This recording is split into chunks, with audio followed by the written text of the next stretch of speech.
Okay, test. Good morning, everyone. Can you hear me? Can you hear me? Okay. Can you hear me? So it's not fuzzy. If it's fuzzy, then maybe the audio have to come to a green, orange, that space. There's a color to it. Please do not go to red. Okay, so green to orange. Somebody use your earphones to listen. Not these earphones, like actually listen to the stream. Can somebody use your earphones to listen to the stream? Raven, use your earphone, listen to the stream, make sure it's okay.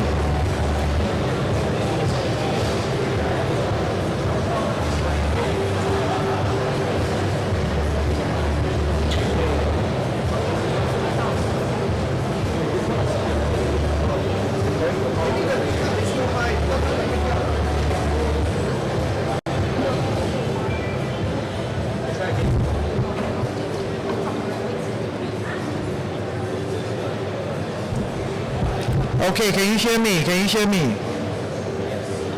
The pickup is too high, it will pick up all the static. Okay, your go out can be higher.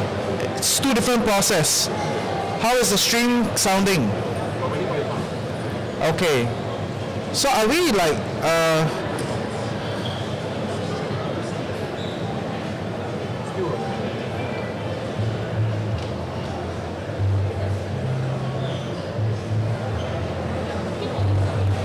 Come again? I'm peeking on the stream, okay. Okay, can you hear me? I will be here to test for you. Can you hear me? Good morning, everybody. Welcome to the Peninsula Coconut Podcast. Okay, focus! It's okay, let's focus.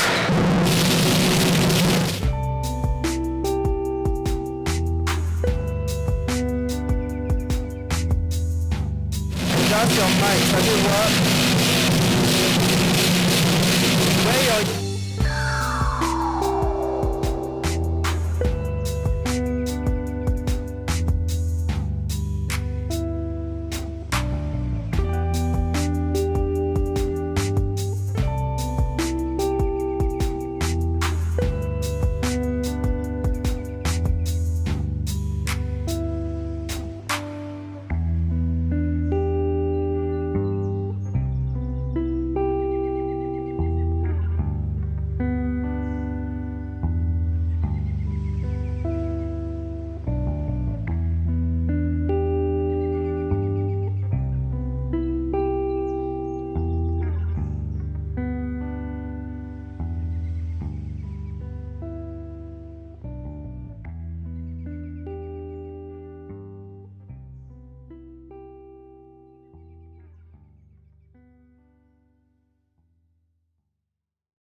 Okay, good, good.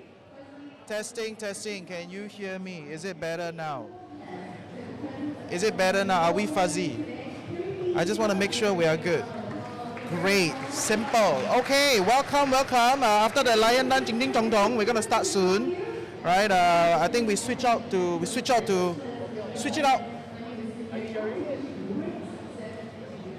How does it sound on stream? Is it better now?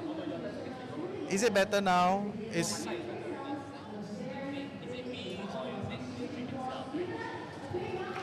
it better now? Good morning, everybody. Sorry, we are testing. So we'll get used to this and very soon. Are we good? Is it moving? It does not need to sound the most beautiful online. Okay, great. So it's the output. Okay, good. So give me a screensaver.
Hi, I'm Ivy, a flight stewardess with Singapore Airlines. And today, I'll be taking you beyond the cabin. Shanghai is known for its old meets new skyline and futuristic architecture. But there's more to explore on the streets below. Where better to start than checking out the art scene at M50. An entire art district where creativity weaves through every studio and cafe in buildings that were once warehouses and factories. I've always been a fan of skate culture. It's amazing to see the growing community. And if you don't skate, you can people watch. There are different ways to gear up for the streets. If shopping is your kind of sport, don't miss out on the local designers in town. They have designs that are found nowhere else.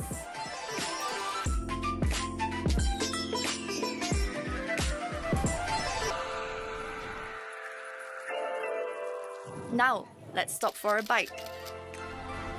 Yeah, but last year we're very cha-cha. Okay. Okay, so we are live. Welcome to TFC Business Show. I'm your host Reggie, aka your Chief Financial Coconut. Quite crazy what we're doing here today. Yeah, it's our very first live stream, so I'm joined with very, very great guests of ours. Cheryl, you want to introduce yourself? Hi everyone, my name is Cheryl Lau and I'm a podcaster. My podcast is called the Thought Leader Club Podcast. So what happens in the podcast?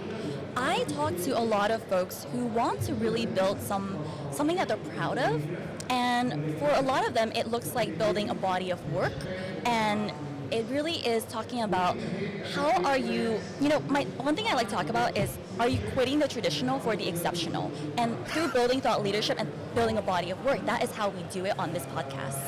Quitting the traditional to achieve the exceptional. Correct. Thought Leadership Podcast. Is it exceptional or extraordinary? Exceptional or extraordinary? Exceptional. Exceptional. Yes. So Alex, you were tough nut to follow. You want to introduce yourself for our audience? Thanks Reggie, and thanks Cheryl for introducing. So I'm Alex Low. You can find me on socials, Alex Low, the Growth Mindset Coach. So I am a Growth Mindset Coach focused very specifically on holistic well-being mastery. Yeah. Can't beat your podcast lab, but that's what I do. No, but you're quite a serial entrepreneur, right? I've been around. Yeah. We talked a little bit about it. Yes. And that's why you're on the show. We're here to discuss what's going on. So maybe for a start, right, before we talk about what is sexy at the event this year, okay, before we get there, maybe you can just kind of share with us, what do you think are some of the key challenges that businesses are facing, in 2024? In Singapore, In Singapore, right. I think the manpower crunch is always a key issue, right? But that one is the 20-year issue already. Still the same, It never stops, always the same problem. So same issue, but the challenge right now is the influx of the younger generation of employees that you will need to deal with. So the older generation, what is their mindset? Younger generation, what is the mindset? It can no longer be a one-size-fits-all kind of a solution. So as business owners, you will then need to pivot, you will need to experiment, you will need to adapt. Yeah. Okay, fair. I mean, we talk about it on our podcast. You can check out some of our stuff. But before that, Cheryl, what do you think? I think to follow up on Alex's point, I think the topic of digitalization is very popular these days. But I feel like one thing that I'm really curious to hear from our experts later on in the live stream is how are they differentiating themselves in this day and age, because what might work in their marketing like the past 5 years may not work anymore. So I'm really curious to hear it from that perspective. Yeah. Anyway, these are, I think, the three biggest problems that MTI has kind of identified, right? So digitalization, the regionalization, I mean, it's trying to leave, expand beyond Singapore, and then of course manpower. Manpower is forever a problem. Forever, yes. Right? So today we are live streaming at the FLAsia 2024. You can hear from the back, we are right next to the stage. There's a lot of stuff going on. So come and check us out, talk to us, and we will cover all sorts of stuff. In day one, we will be focusing on regionalization, right? So helping Singaporeans leave Singapore. Okay, not say leave. Leave is not a good word. Expand beyond Singapore. Footprint outside of Singapore. Footprint outside of Singapore. So we have the whole suite, everybody. So of course China, Malaysia, Malaysia, ASEAN. I think we have the Spanish consulate and the Austrian consulate. They're all coming on. So there's a lot of discussion as to what you can do and all that stuff, right? So I think the first one is to warm up, right? Warm up for ourselves, warm up for our audience, yeah. So maybe for a start, you've already walked around, you know, the expo pretty much just started. What caught your eyes? What's interesting and all that stuff? Cheryl, you want to go first? Yeah. Have you guys heard of Tamagotchi? Yeah, that's a childhood. Yeah. I used to hide it at the, you know, because Tamagotchi was a thing, right? So everyone has one, and actually we are banned in school. You're not supposed to have it, right? So when the teacher comes in for the spot check, we'll put it at the light. You know? Yeah. Tamagotchi, wow. Digimon, you know, that whole thing. But yes, what about Tamagotchi? Yeah, so I was walking around the hall just now and I saw the licensor for the Tamagotchi brand and I was like, oh my goodness. So I stopped and I chatted with them. Turns out they're also the licensor of other brands including Pac-Man. So I was really, really fascinated by how, like what kind of opportunities are there to be a licensee of Tamagotchi? Yeah. I know what can happen. Someone can actually take the Tamagotchi brand and do a fun run. A Tamagotchi fun run would be. That is your previous That's business. revisiting my past, right? Revisiting your previous business. But let me just on that note, right? Do those things work? That means I license a big brand that everybody knows, and then I plug it into something else, like a run, right? How does that business work? How does it work? It really depends on whether there is an additional license fee that you need to pay for product as well, right? So if let's say they slap on a one-time fee just to use the brand for the run, there might be another fee or royalty fee specific to products that you must produce, right? So it really depends on what is negotiated, but it actually is a fairly lucrative business if you get it right. Like, okay, give me a little bit more. What does it mean by getting it right? Okay, getting it right must understand, do the people in Singapore actually Like Tamagotchi. relate to Tamagotchi, right? So it's probably people of your generation, and I think my generation as well, that can relate to it. But what about the millennials, the Gen Zs? They might not have a clue on what that is. But then is that the target market, right? So is there an active audience that would actually participate in something like that? And price point wise, not too difficult, like anything from $30 to $60 per person.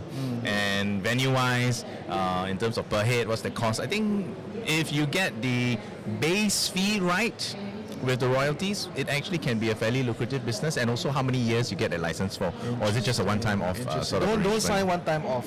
One time off is so risky because if it works, then the license get rotated back into the market. Someone else take that same license and work off your hard work. Yes. Right, but most brands would probably don't want to sign like 5-10 years. You know, is 5-10 years is too much, I think, It's too for, much, right? for one-off event like that. Okay. 2 or 3 years would be actually a fairly good So, sort of a deal. so in other words, Yeah. Tamagotchi run is for the elders, and it's probably only 3 years.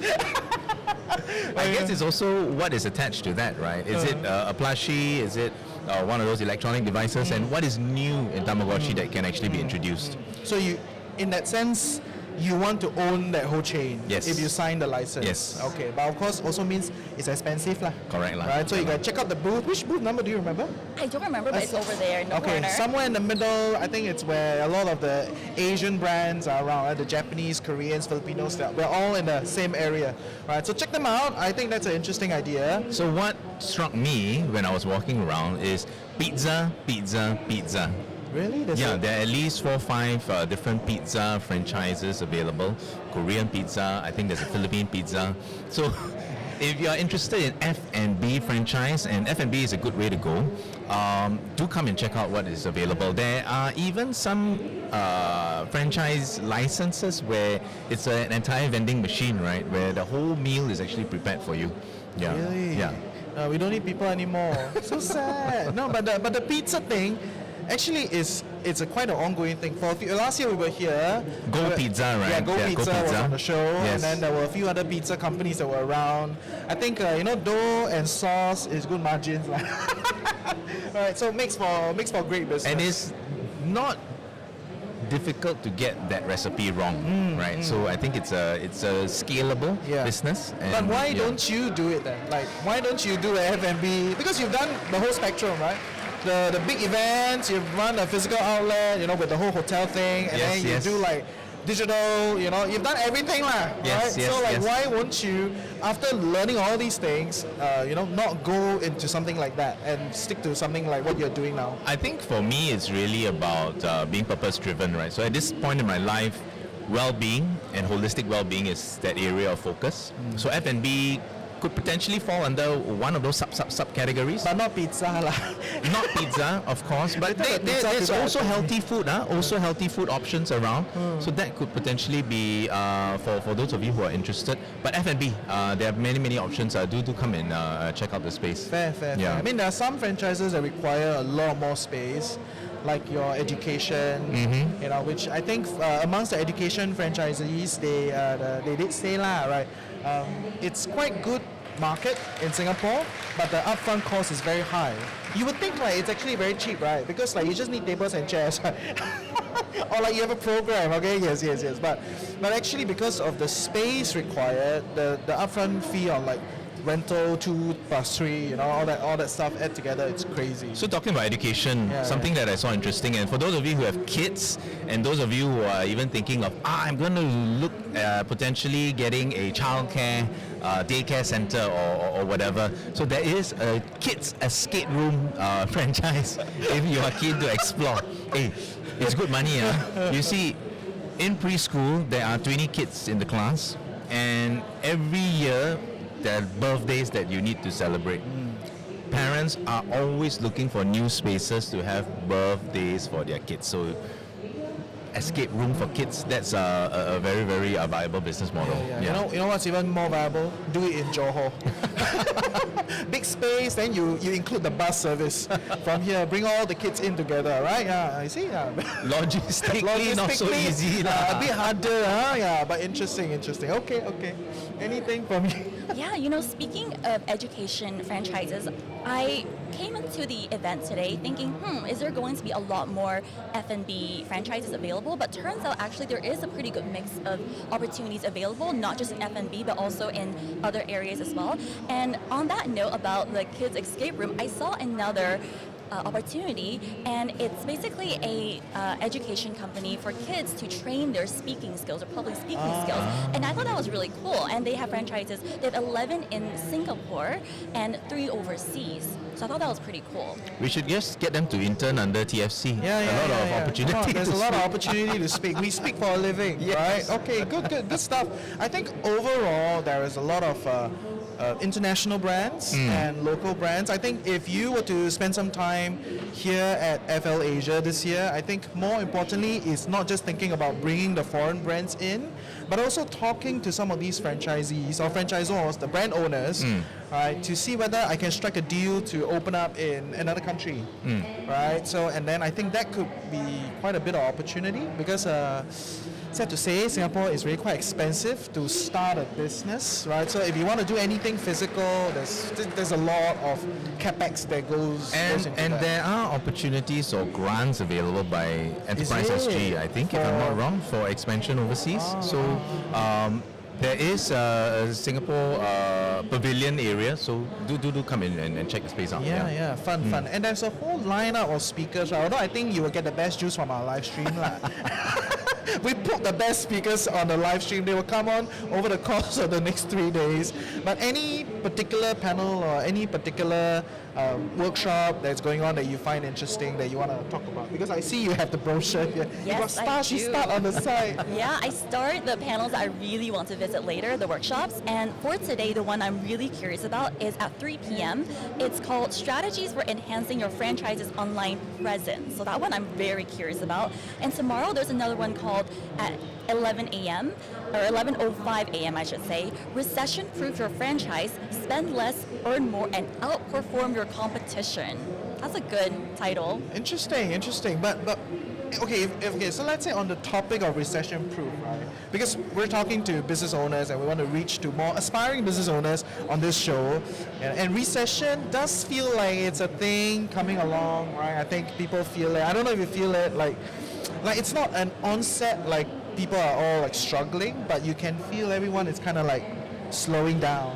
Like we're not spending as much. We're kind of like a little bit more control. Same for businesses. Yes. Is that kind of the sense?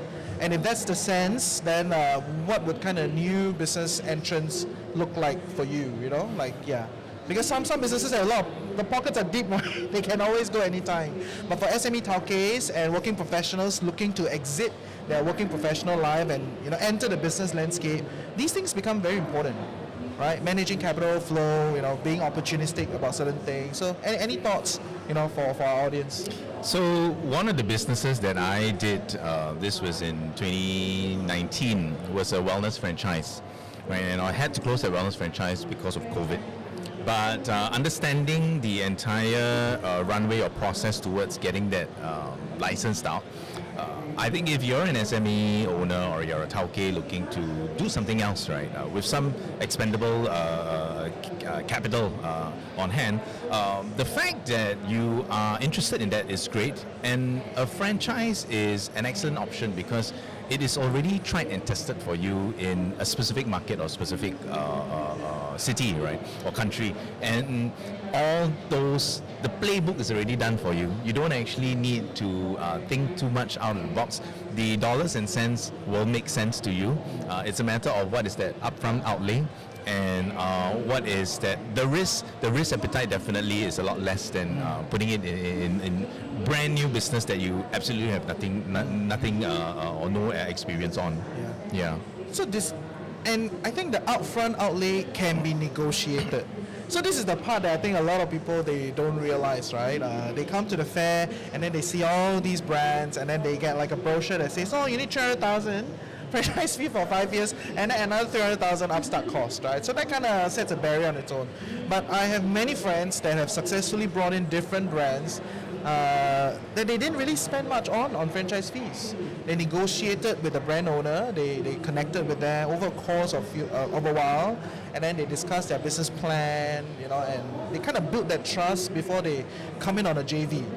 Right, so I think that could be something that is interesting. Do you have any experience on that front? So I know of businesses in the fitness space where, let's say, the upfront is 300,000. Let's just use that number. Normal, and in 12 months, they make back that 300,000, and they actually flip the business. So they sell, and that sell gives them 3-4 times of what they actually put in. So you don't just cover back your capital, but you actually make 3 or 4 times of that. And I don't think there's a better way to be getting that. I don't think that's a bad number.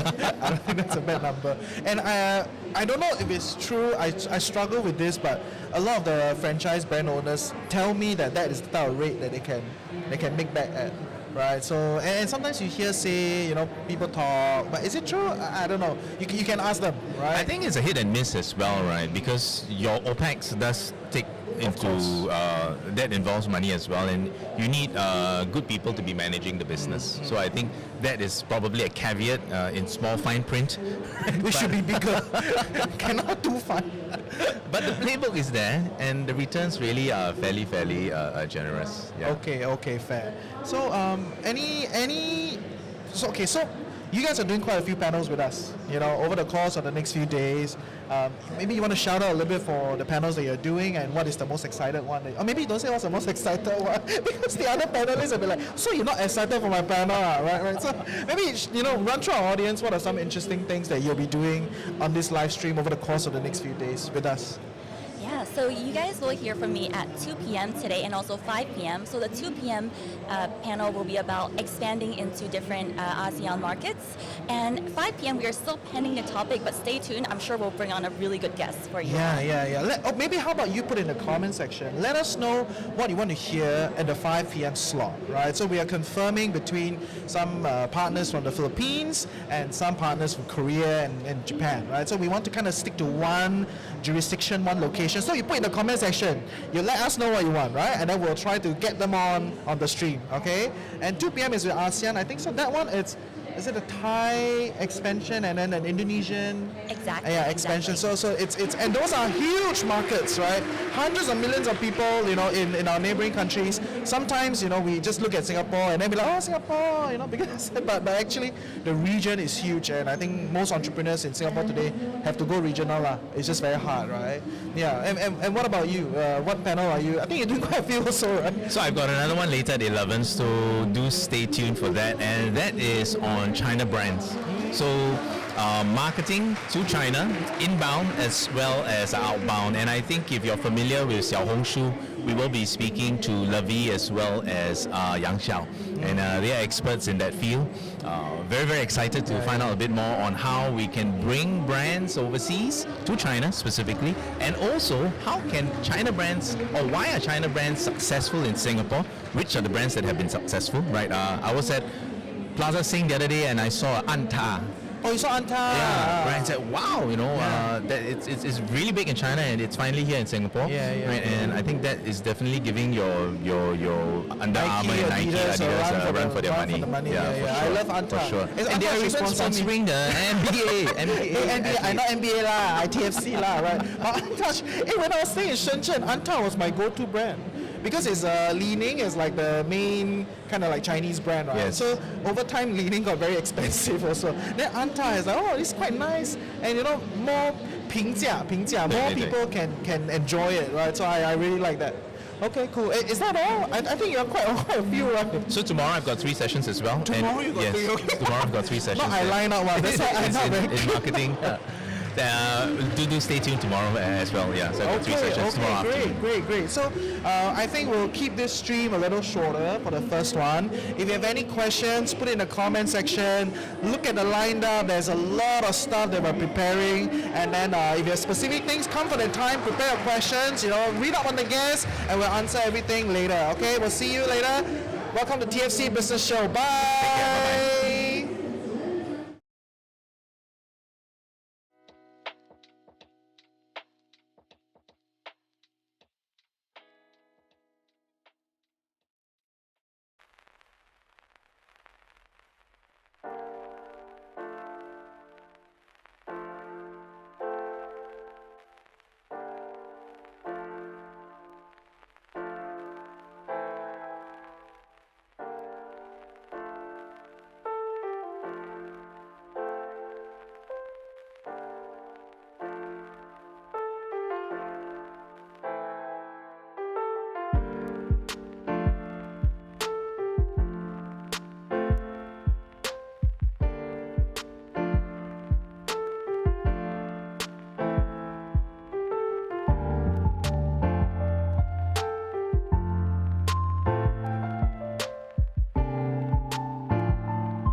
Okay, welcome back to the TFC Business Show. I'm your host Reggie, aka your Chief Financial Coconut, and I'm joined once again with Alex. You want to introduce yourself, our audience that don't know you? Everyone, this is Alex Low. You can find me on socials, Alex Low, Growth Mindset Coach. Great, and today we are doing an important panel. I would say this is probably one of the most important ones. I've been looking forward to it actually. Yeah. Why are you looking forward to it? I mean, for most important, I know one of our guests personally from many years ago, and the conversations that I had socially with business associates, stakeholders, all of that is always about China. How do we go to China?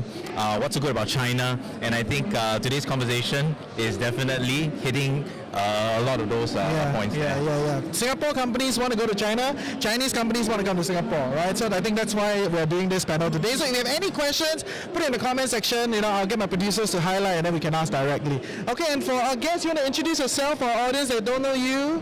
Yeah. Hi everyone, this is Lavi. I'm from Durham Marketing, and it's a great honor to be here today. Thank you for an invitation by Financial Coconut. Yeah. Cool. So it's a great opportunity here to share some insights on. Yeah. Cool. Thank you. Yeah, hi everybody. My name is Shao, and then you can find me on LinkedIn as Shao Saunders. This is the weirdest surname can be, but I just follow my husband's surname. And when we were married, he said, "Do you want to take my surname?" I say, "Oh, well, of course not. My Chinese surname is the best." But after a few years, and when I started using LinkedIn, and he said, "Oh my God, darling, finally you're very proud of my surname." I say, "No, because there's too many young Shao on LinkedIn, people can't find me. That's why I changed to Shao Saunders." And then he says, "Do I do I get the royalty for every single dollar that the deals you make?" And I say, "Yeah, of course. I had 2 children with you. That's why." Anyway, my name is Shao, and then thanks for the invite, Reggie and Alex. And I knew Alex for a few years, and then I just met Reggie today. What a character! Yeah. And I have my own consultation company, so basically I have 2 sides of business, and one is for franchise consulting. I bring the West to the East, and then eventually we prepare you well, then you go to China instead of you're not well prepared, and then in China the brands can copy you really well and then half of your price, and then you don't even know what happened, and then you were swollen. Yeah. And then another side of my business is together with Laving as my colleague, and then we're doing Xiaohongshu, WeChat, and TikTok, all sorts of social media marketing. And then we started 7-8 years ago with a business partner of mine. And I am from China. I came to Singapore when I was 17 years old, very, very young, and I absolutely love this country so much. And then whenever people ask me, say, "Will you go back to England with your husband after you retire?" I say, "Listen, husband is replaceable. Singapore is not. It is what it is, and this is the best place for me, for my kids. Our kids, and for business. And I love bringing the West to the East, and then eventually we'll bring the East to the West as well. I would love to be the bridge of the business. Again, thanks for the invite, guys. Also, maybe share with us a little bit more. What does it mean by bringing the West to the East? From a brand's perspective, what does it take? How does it happen? So, 5 years ago, I started as a Asia director of a brand called F45. I'm not sure if you heard brought that. F45 here? Yeah, so I was a Asian director for that. So I sold every single F45 in Asia. So I sold about 52 of them in Singapore, and then 20 in Hong Kong, 20 in China, 10 in Vietnam, and 10 in Taiwan. So I basically sold myself out of a job. So through that experience, I handled thousands of inquiries and hundreds of franchisees or potential franchisees. So after that, I was headhunted by Anytime Fitness. They wanted me to expand Hong Kong, Macau, and Taiwan, so Chinese-speaking markets as well. And so after that, I decided to just start my own consultation company. So I help Fitness First build their brands called GoFit and FarFit, and then I expanded them as well. And at the meantime, I was also consulting a company called Orange Theory, which they're very, very big in the US, but they were not that successful in Asia, in Singapore especially, in 2017 when I was selling F45 left and right on their face with their competitors. So we decided to come back, so I consulted them. So you're And- bringing the competitor back into the market. We're all in fitness franchise, Yeah, and yeah. every franchise always a competitor. Yeah. That's why every time when I go to the panel discussion, I was, we're friends, we're gonna help. No, the investor has one lump sum money, and then they're gonna spend with you or with me. That's it. There's no sharing is carrying out there. I love it. The reality of That's a life, reality right? of Yes, reality of And then life. everybody, like that. I'm gonna have a panel discussion later. Feel free to join us at 1:00. So my opening will be that I will go. What I can promise you guys is maybe not the smartest answer can be, but what I can promise is I will respect everybody's time. I will go straight to the point. I will not be like talking. You see someone talk so much, but you don't know what they're talking about. After 1 hour, you still don't know what's going on. And then, there's not a fairy tale. It is a very brutal, competitive industry out there. So what I will do, what I promise I will do is drop the truth bomb. That's it. Fair. So what makes a successful market entrance into, let's say, the Asian market or Singapore, Malaysia, some of these places? Localize. Basically, when I tell the Western brands, and then I will say, darling, I know your father loves you the most. They do think you're the best of the whole world. But listen, whenever you want to come to another market, localize it. You are not the center of the universe as your hometown or your country can be. So if you don't if you don't localize it, you will fail. And then especially for franchise business, you will leave a bad taste in people's mouths, and that is detrimental for the brand in the future to enter the market again if you wanted to. Can we be a bit more specific with that localized, right? Yeah, So which brand I can't say. No, what does it take to localize? How does it look like? what does localization mean? Use an example from a brand that you brought here. What was it in the West, and how did they localize it when it came to Example, Singapore? in Australia and in the US, they have the biggest territory can be, right? So whenever they cut the territories in Singapore, either they cut it way too big, so it's not profitable for the franchisor, because like after 10 you sold out, and then so that's not very profitable for some country like Singapore is so prosperous, and then people's average income is so high, right? But if you cut it way too small, you make franchisees fight with each other, dog eat dog, and then that wouldn't last long either. So that's number one. Cutting the territory, relying on the density of the residential, and Right. then the future town, something Follow like that. That is Singapore something. government GRC. URA. Not just URA, also the spending power. So, like my job is helping them to cut Singapore according to the population density. That's number one. And also according to people who have higher education, like diploma or degree, because if your product is very expensive, that's where you're gonna go. And also we have to go according the average income as well. So that makes the territory coverage very much fair for every single franchisee out there. And then you pick it, and then you don't tell me that so that's number one territory. Most of the Western brands are making the mistake. Number two is their posters, like beast-looking. Yeah. Like that. It's I don't. Right? Yeah, it's like I don't want to be like that. Not that I'm anywhere near lah. But yes. You can try. You Okay, can try. okay. But I don't have too much confidence. Okay. Hey, let's prove her wrong. No, I don't need to win everything. But yes. But you have those guys on the poster that is totally catering the Western beauty, Yeah. right? And people like, but for Asian, I work out 12 hours a day, and I eat like cabbage every day. I wouldn't look like that whatsoever, right? I wouldn't. And by the way, I don't want to look like that either. So that's why badminton or ping pong is very popular in Asia, because we want masculine and slim kind of body. That is doable. I don't want to see something intimidating and also not doable. So that's another one.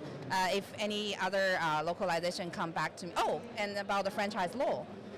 The franchise? Franchise law. Yeah, Okay. So that is very much individual, and also the different buyer personas is very individual differently as well. Like in the West, most of them are owner and operator. They like Chick-fil-A. They work on their business and then that's just part of their life. But in Singapore, most of them are investors.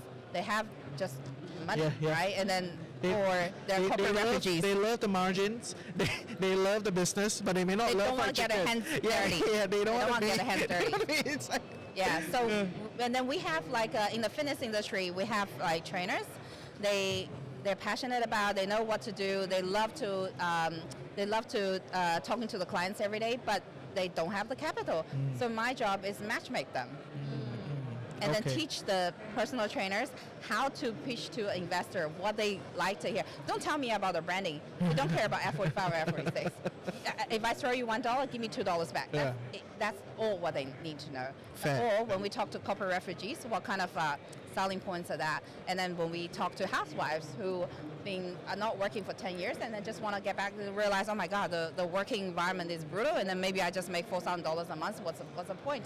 Maybe I should start my own. But they don't know how to pitch to the husband. We also teach you how to pitch to the husband. Do whatever get the whatever that makes. That's why you can sell so many, right? Yeah. So that is interesting. Yeah. That is interesting. And good timing, good product. So all of that. For sure. So if we bring it back to the whole like Chinese market, Right. Yeah. you know, like what are some of these like quirks that Chinese brands have to kind of adjust to enter the Singapore market or enter into Southeast Asia? Because you know all this 10+1, right? Everybody want to come here, right? Yeah. So like, because we're talking to all these brands, and today we're at the expo, right? So what does it take for a Chinese brand to succeed here? You know, like then I can decide whether I want to use them, right? From a real case study. Like let's say Chaji, right? Chaji. You brought in Chaji? No, not okay. us, but they have their own team to do that. Yeah. But it's one of the great examples, like Chinese brand localized in Singapore and gain great succeed, right? As you can see, prior to the opening, I believe you see on IG, Facebook, not only English social media, but Chinese social media, they have a great presence before the launch. So they encourage like a app download throughout the free coupon.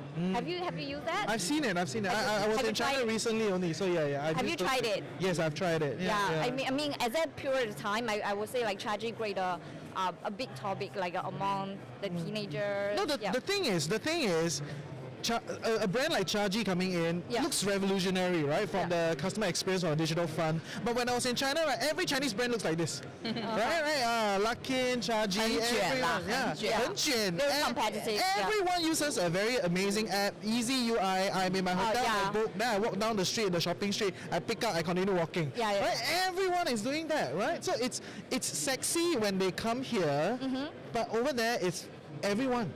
That's why they want to take the overseas market.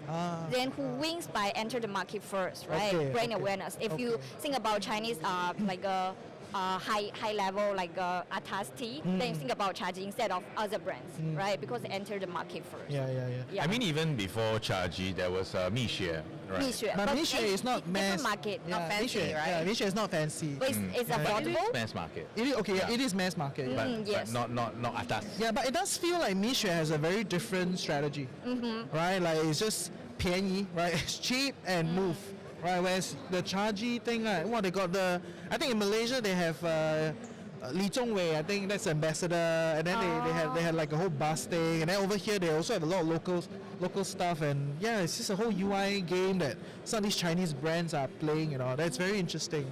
First of all, you need to get enough money from the investors, then you can burn it. How much would something like that cost? Like, because some of these Chinese brands, you know, let's say we use Chaji coming in, right? So they have prepared all these tech stack and everything, right? And when they come in and they look for a local partner, what would the cost kind of look like? I would say if they want to take the market, they are willing to spend. The story I heard, they came to Singapore with a partner, right, previously? Yeah, previously. And then they failed. That's why they decided to come in by themselves this time, right? Yeah. So, like, last time I told Alex the same, like, I love you, you love me, we have 3 children. Our divorce rate is 56%. So a lot of brands came to Singapore and said, we can just find a master franchise and then we take their money. They're going to do all the work. Listen, he doesn't love you, you don't love him. You guys don't even have 3 children together. You're in for money only. You think about the divorce rate? It's way higher, and then the left 54%, half of them stay for HDB, right? The real love, how much is that? So I always suggest the franchisors, give some individual franchise outlets first, and then we test you. If you're doing well, and then we will reward you. I'm not fun selling here. I'm gonna reward you, the master, because you have to prove me. At least we need some date time. We're not having children straight away. Okay. That is my thinking. Okay, yeah. Talking about the high technology in China, so I'll tell you the real case scenario. For like F45 went to China, like I single-handed brought them in because like it took me 1 year to tell the Aussie company WeChat is not WhatsApp. So I said, if without a WeChat account, I'm not going to China because like who care you are 45, 46. So we built a WeChat channel, and then we spend the money on the campaign, and so then we get very good proper leads out there. So I can add into about how we get the leads, how to filter on the WeChat later, and then so once we start advertising, there's F30. So F45 means functional training for 45 minutes, short time, and then good result. You want short? Well, bloody short. We can do 30 minutes, right? How long did it take for F30 to spring up? About 9 months, six to 9 months. Right. Yeah. The color is the same. Team training, life changing was the slogan. I know. Translating to Chinese on your face. Wow. So that is so. You need to be well prepared before you step into any China market. And then number two, so for Anytime Fitness, when they went to China market, they would say, oh, you know, we are 24 hours opening, and also number two, we have high technology with a key fob. When in China, we use a palm, we use a face. What are you talking about key fob? So get that straight, and then get all these analyzation properly. That's another thing I was talking about, localizing it. You know, you need to know what kind of level they are there now before you think like, oh, we have a key fob. You're passé already, right? Exactly. So something like that is. So I'm coming back to the about the Duran marketing company. We both are in. So like 6-7 years ago, we started with at that time there's no Xiaohongshu. We just do WeChat. Yes. WeChat marketing. So how. Since we are the authorized agent from Tencent, which is the mother company. So example, Mr. Wang has booked a ticket on WeChat flying from Shanghai to Singapore. We can detect that. Okay. Number two, we check. The most accurate thing is not how many times this guy clicked on Marina Bay Sands. Maybe he loves it, but he can't afford it, right? The most accurate is about WeChat spending. So everybody use WeChat Pay. So whenever, if we are promoting Marina Bay Sands, we will only promote to people who spend, let's say you spend 20,000 on WeChat, it means you make 30,000. You spend 2,000, you make 3,000. So that just, the spending cannot lie, right? So we will target people who are spending more than 20,000 above for that, for the fancy hotel. And then the cheaper one, we promote Hotel 81, so it's very, very accurate. Number two, we are reading articles on WeChat, so the last 14 days, we can see what you read about. And then we know that you're interested in fitness or you're interested in hot pot every day. So I'm not your mother. I'm not going to convince you. It's not my job to convince you that exercising is good for your health. Like, I'm going to promote hot pot. Whoever loves durian, we promote durian. It's not my job to convert you. Fair. So that is very, very accurate when it comes to the China. So when Singapore brands are trying to go into China, you know, all these things are a must.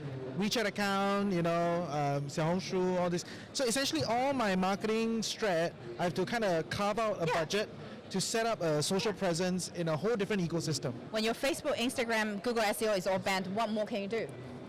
If you're not working on WeChat and Xiaohongshu, you're crippled. Yeah. Simple as that. I got a lot of Singapore SMEs say, oh, you know, we don't need WeChat or Xiaohongshu marketing because we're not going to China. I was like, I just look at your product. What's the sort of timeline? You shouldn't go to China. What's the sort of timeline? You get bitten up so quick.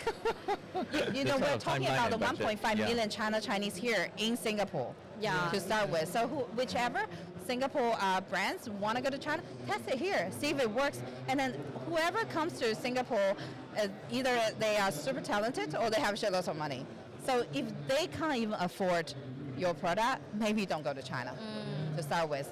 I came to Singapore 23 years ago. When I came here, the population was 3 million. Now it's 6 million. So out of that 3 million, 75% is Chinese. And then we are not all Alex giving giving so many children to the government, right? The birth rate is minus. So where these Chinese are from, Malaysian and China Chinese. Yeah. And then China Chinese will not access to Facebook. Our Facebook account get hacked all the time because we just don't use it much. And so we get all our information and resources from WeChat and Xiaohongshu information. So if any Western or local company want to see if my product or my service is suitable for China market, try it here. Test it here. Try it here. Easy. And then you can service them like within a night. So I say, okay, if it's not good, I'm going to change for you, swap for you, whatever. So if this doesn't even work here, don't even think about it. No, I like that. Try local first. That. Yeah. The question about like Yeah, trying- go In ahead. terms of timeline, right? So let's say a Singapore company wants to go to China. Yes, try it here, but what is that timeline and what is that sort of budget that they need to be very, very acutely aware of putting in for Xiaohongshu and So WeChat. marketing is an endless hole. It's true lah. It's true. True, right? So we can spend $1 a month, then you don't get results. Let's talk about you the don't deserve it. the capex first and then the opex, which There is is the endless way cost. too much. Yeah. And then people can spend 1 million. So it depends on the priority of the company. If the company says, okay, I have companies spend $500,000 a year, you see result. If you spend $50 a month, you don't see result. Okay. So usually But that's quite drastic, right? So It's somewhere in the middle, is there like an SME? You know, because so we think from an SME standpoint, right? Yeah. So let's say a brand here in Singapore has like maybe 80 people on their team, right? So and there are a lot of these type of companies. They sell curtain, they sell furnitures, you know, those kind of like 中小型企业, right? SMEs, A lot of SMEs here, and they have like an 80-man, 100-man team, and they want to expand beyond, Yeah. right? And China is definitely something that they are looking at. So with a company at this size, and they're testing the water. Yeah, and they're they testing don't the have water. that much money to test that exactly, water. yeah. So what is efficient? What is effective? How much kind of should I, allocate for? All right. Can you share Yeah. Yeah, the Suhang Xiangban's case with us? Yeah. Yeah. How much they spend, how much they get, and then the confinement center. Yeah, maybe I'll share more like a local brand. Yeah. Osrichon. Okay. Yeah, they have like a different outlet in Paragon Orchard and also MBS. Okay, so it's a local brand. They want to, because according to the Xiaohongshu data, right, the daily active user of Xiaohongshu is 600,000 to 800,000 here. here. I'm an active user. Hey, Xiaohongshu is very nice. I'm man. not The an user active experience is very nice. TikTok is too noisy. Maybe I too old for TikTok. But Xiaohongshu is very clean. Yes. I've been nagging on him. He's still not doing it. Yeah. So Maybe you're after asking today. like how long will take? How long take a hesitation? That's another topic. Because TikTok and Douyin is more like for entertainment. Yeah, You don't yeah. like want to gain information or Yeah. knowledge from that. Yeah. But Xiaohongshu is different. So let's say I'm a like a entrepreneur or like a expat. I'm immigrant from China. So I stay in Singapore. What's my resource? I don't use IG. I don't use Facebook. My WeChat friends, the moment my friend is based in China, so what they use, they're gonna use Xiaohongshu. So 60. Just now I mentioned earlier, like they are the daily. 600 to 800,000. Yes. Yeah. Among that, 60% is Chinese, 40% is mix of Singaporean and Malaysian. Okay, So I'm so part of the 40%. That's still a huge number. Yeah, exactly. Yeah. even for me, I can speak English. However, I still prefer reading in Chinese. That's why I heavily use Xiaohongshu every day, like Yeah. almost 2 hours per day. Yeah. Back to Osrichon, right? So they want to build the brand awareness, like TWG, Bacha. They want to build this kind of brand awareness. This is something you need to bring it back to China if you want to bring souvenir for your friends and family in China. It's like the chiffon cake, Yeah, like the 绿蛋糕. Yeah. You know, it's like Xiao CK is something we you don't need even to buy. eat it here. Yeah, exactly.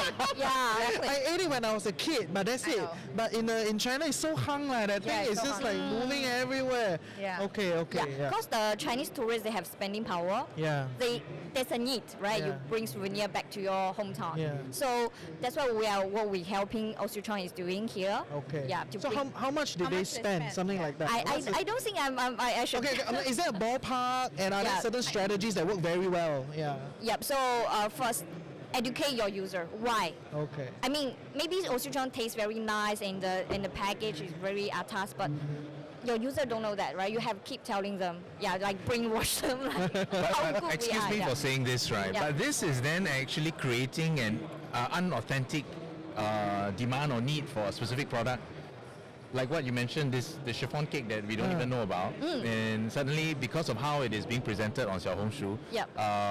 it is unauthentic demand or need. Did for you that see specific Lazada product. Shopee every day on your face? Is that authentic or unauthentic? True or so? Whatever right? works. True or so? Yeah. Our job, we're like a lawyer.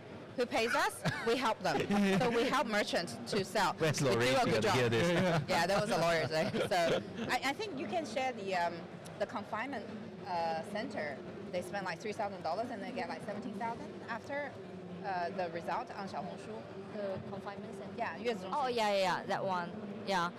Is a confinement center here? Oh yeah. Okay. Before Chinese came, Quite a lot, don't know actually. what is confinement center yeah, at all. yeah. So those confinement center is about $30,000 a month and fully booked. Yep. I mean, Xiaohongshu. Fully booked. And the monthly rate is more than like 10,000. It's like I think the price It's rate. 20,000. So as a Yeah. father of three, Oh, I know, you know. huh? Okay. It's an average 20K a month, and Yes. they put their wives and baby there for at least 3 to 6 months. Yeah. Oh, 20K times 6 months. That's 100. Yeah. That's my annual salary. Hey, I also Yeah. want to start confinement center. Okay. So I remember like they spend like $3,000 a month Yep. with us, right? And then they are getting at least 17 average back. Okay. So something like that. Okay. We first of all, if you're selling the chicken $1 a chicken, I can give you lots of traffic. But if you're selling $100, that's another story. So it really depends on your offer. So if their offer is not great, we won't take their money either. Yeah, Because yeah. then you will blame me there's no result. Yeah. No, and I feel like because when I was staying in China and I travel in China, the offer for the first time user is amazing. Crazy. It's crazy. Like Lucking, right? Yeah, It's, yeah. 99 cents. 100. per- Yes, Yeah. 99 cents for your first cup, and then $9.90 for the next three months or something like that. Yeah. Every day you get one cup, so you kind of develop the user stickiness, right? Whereas like I think a lot of SMEs here, it's very like margin first, right? You gotta keep a certain margin. So when they do promo, it's also not very fierce, you know, like they're not as like gung ho about it. Is that a fair statement? Yeah, 5% off. What's that mean? Right? But this user acquisition, right, the amount of money that they're putting in, after you have purchased that fourth or fifth time, then there would potentially be another brand that would be coming up with that exact same thing. So then you're already losing that customer, right? So how do you maintain that brand loyalty? Yeah. Like Lucking, what they do, right? They will send you the promo code through Yeah, WhatsApp, like yeah. every day a few Every days. day. And They will after that, remind there's you. Coffee Coffee, right? So Yeah, then yeah. people who are on Luckin will just jump onto Coffee. Yeah. And after that, maybe it would be another ABC Coffee. Right? That's a fair point. How That's do a fair you point. maintain? How do you advise your clients to maintain that that customer Keep loyalty? on engage us, and then we'll do good content. Otherwise, do it yourself. So our job. That's is why that you helping say the it's an merchant, that's all. endless pay, right? It's an endless This pay. is not bad nowadays. We have 20 people here in Singapore. We have 20 people in China as well. Okay. It grew. Okay. It did grow. So just to be clear on this, right? Essentially, when somebody, when an enterprise come in, SME comes in and does a campaign like what we're talking about, you know, what is the kind of cadence that we're expecting, right? In the sense of, okay, we do this campaign for 3 months.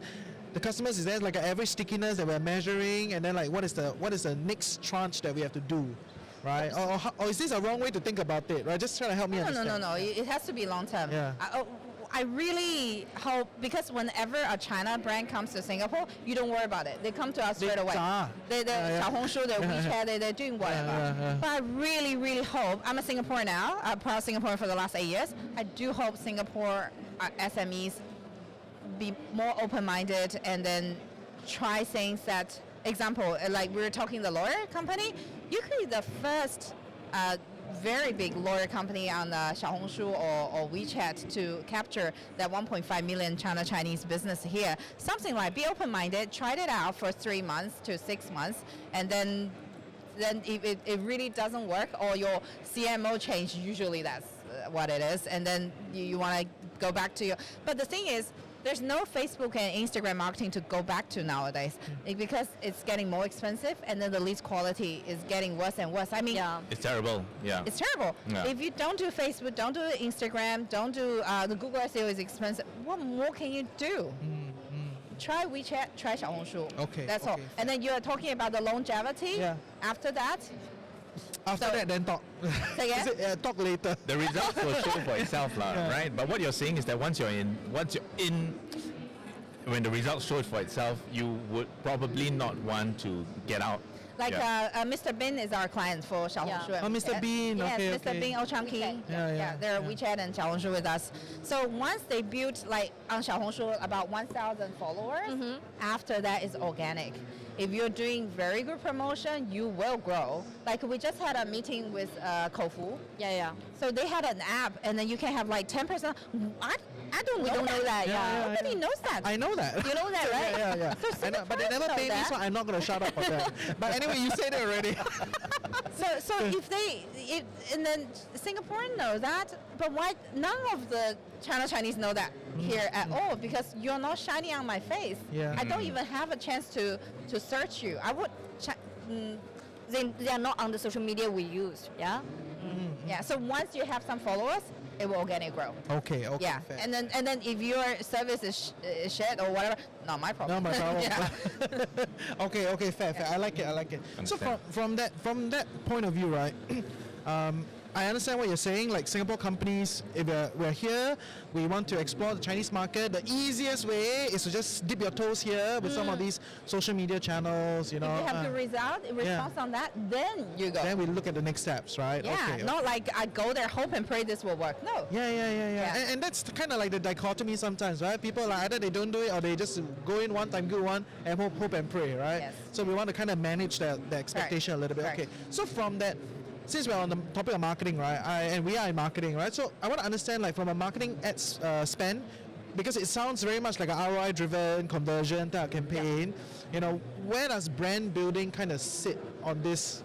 Xiaohongshu or WeChat. How do you think about it? Yeah. After 3 to 4 months, Okay. you will start to see the result. And the cost per click on Xiaohongshu is relatively low compared to IG and Facebook. It's like 20 cents per click. Yeah, okay. So for 1,000 spending on the ads, right? You're gonna see like 200,000 reach. Yeah. okay. And the audience is based in Singapore. Yeah. So her personal record is Rolls-Royce and Lamborghini. Do they need conversion? No. No. They need branding. Yeah. So I remember one of the I think one of the campaign is like showing the newest model.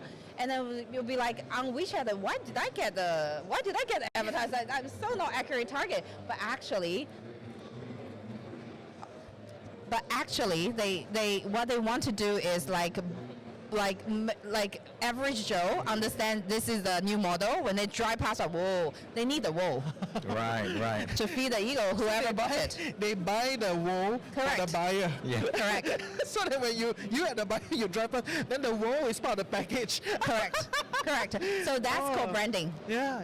Yeah, That is like interesting. these fancy cars, they really need conversion, do they? Yeah, No, they don't. yeah. They want everybody else knows. Oh, my friend is actually getting the latest version, the most expensive version can be out there. So, Great. yeah. That is interesting. Okay, so you got anything you want to ask? If not, I got a lot of questions. I never end one. So based on this line, right? Okay, if we already assume that a lot of the businesses they have tapped on this already. Okay, of course we it sounds like not everybody is there, but if the company has already done all this, right? They have a thriving Xiaohongshu, they have a thriving WeChat, they got their hands dirty, they know what's going on, and then now they want to go into China. Right, they've 不是猛龙不过江, right? So this is the beast, right? They're entering the Chinese market. How do they do it? How should they think about this? What are some steps? Do we do a JV right into the market, or do we, maybe go to Hong Kong as a window into the market, or like go straight into Shanghai? Like what are we thinking of when a business has already done all the things you've said and they want to take the big leap? Yeah, how do they do it? When you say that the brand is thriving, WeChat thriving, Xiaohongshu, that sounds like this is the wife, like both children educate really well, doing all the housework, and then the career-wise making $30,000 a month above. It's doable. It does exist, but it's very rare. Okay. But let's just assume Yeah. all of these are fulfilled. Yeah.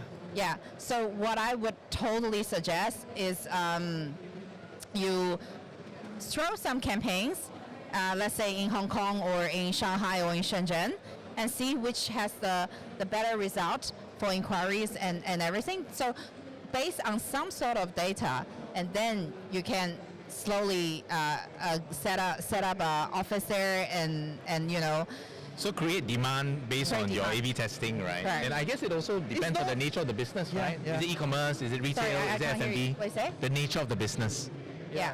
Yeah. Like example, what kind of business we're talking I about think here? e-commerce, I think that always works, right? D2C, you know, this method of testing, A/B testing Wait. is quite easy, right? Chinese But- e-commerce is like 10 years advanced than everybody. yeah, Why yeah. you want to set up e-commerce in China? No, I said like How kind about chiffon cake? Okay.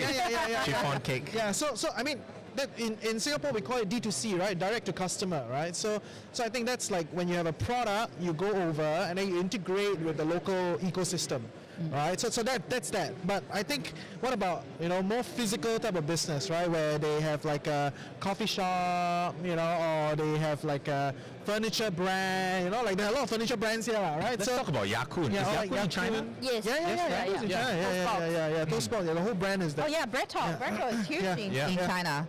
Yeah. So when F&Bs like that try to enter the Chinese market, how should they do it? How should we think about it?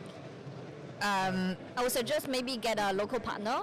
Okay, so local partner, because the kind of wisdom on the street is if you want to enter China, get a local partner, work with a JV, and then enter together, right? Is that still the case? Is it still the case where foreigners cannot just go in on their own? Or, you know, like, of course you can lah, but we're talking about risk managed strategy, right? Yeah. So is it still a case where it's still best to find a JV It, partner? it works in the last time, and Okay. it works now. Yeah. Because So it like still works. like the legal issue and you know the intellectual that kind of thing. Yeah. Okay. Fair. But you never know. Chargy, Yeah. so they found the best local partner can be. Yeah. But that's one way, right? So the reverse also stand in that point of view. Okay. Same. Fair. Like it's a marriage between China and Singapore. Yeah. It could go well. It could go bad. 56% chance it will go bad. Okay. And then if this way doesn't work, and try another way.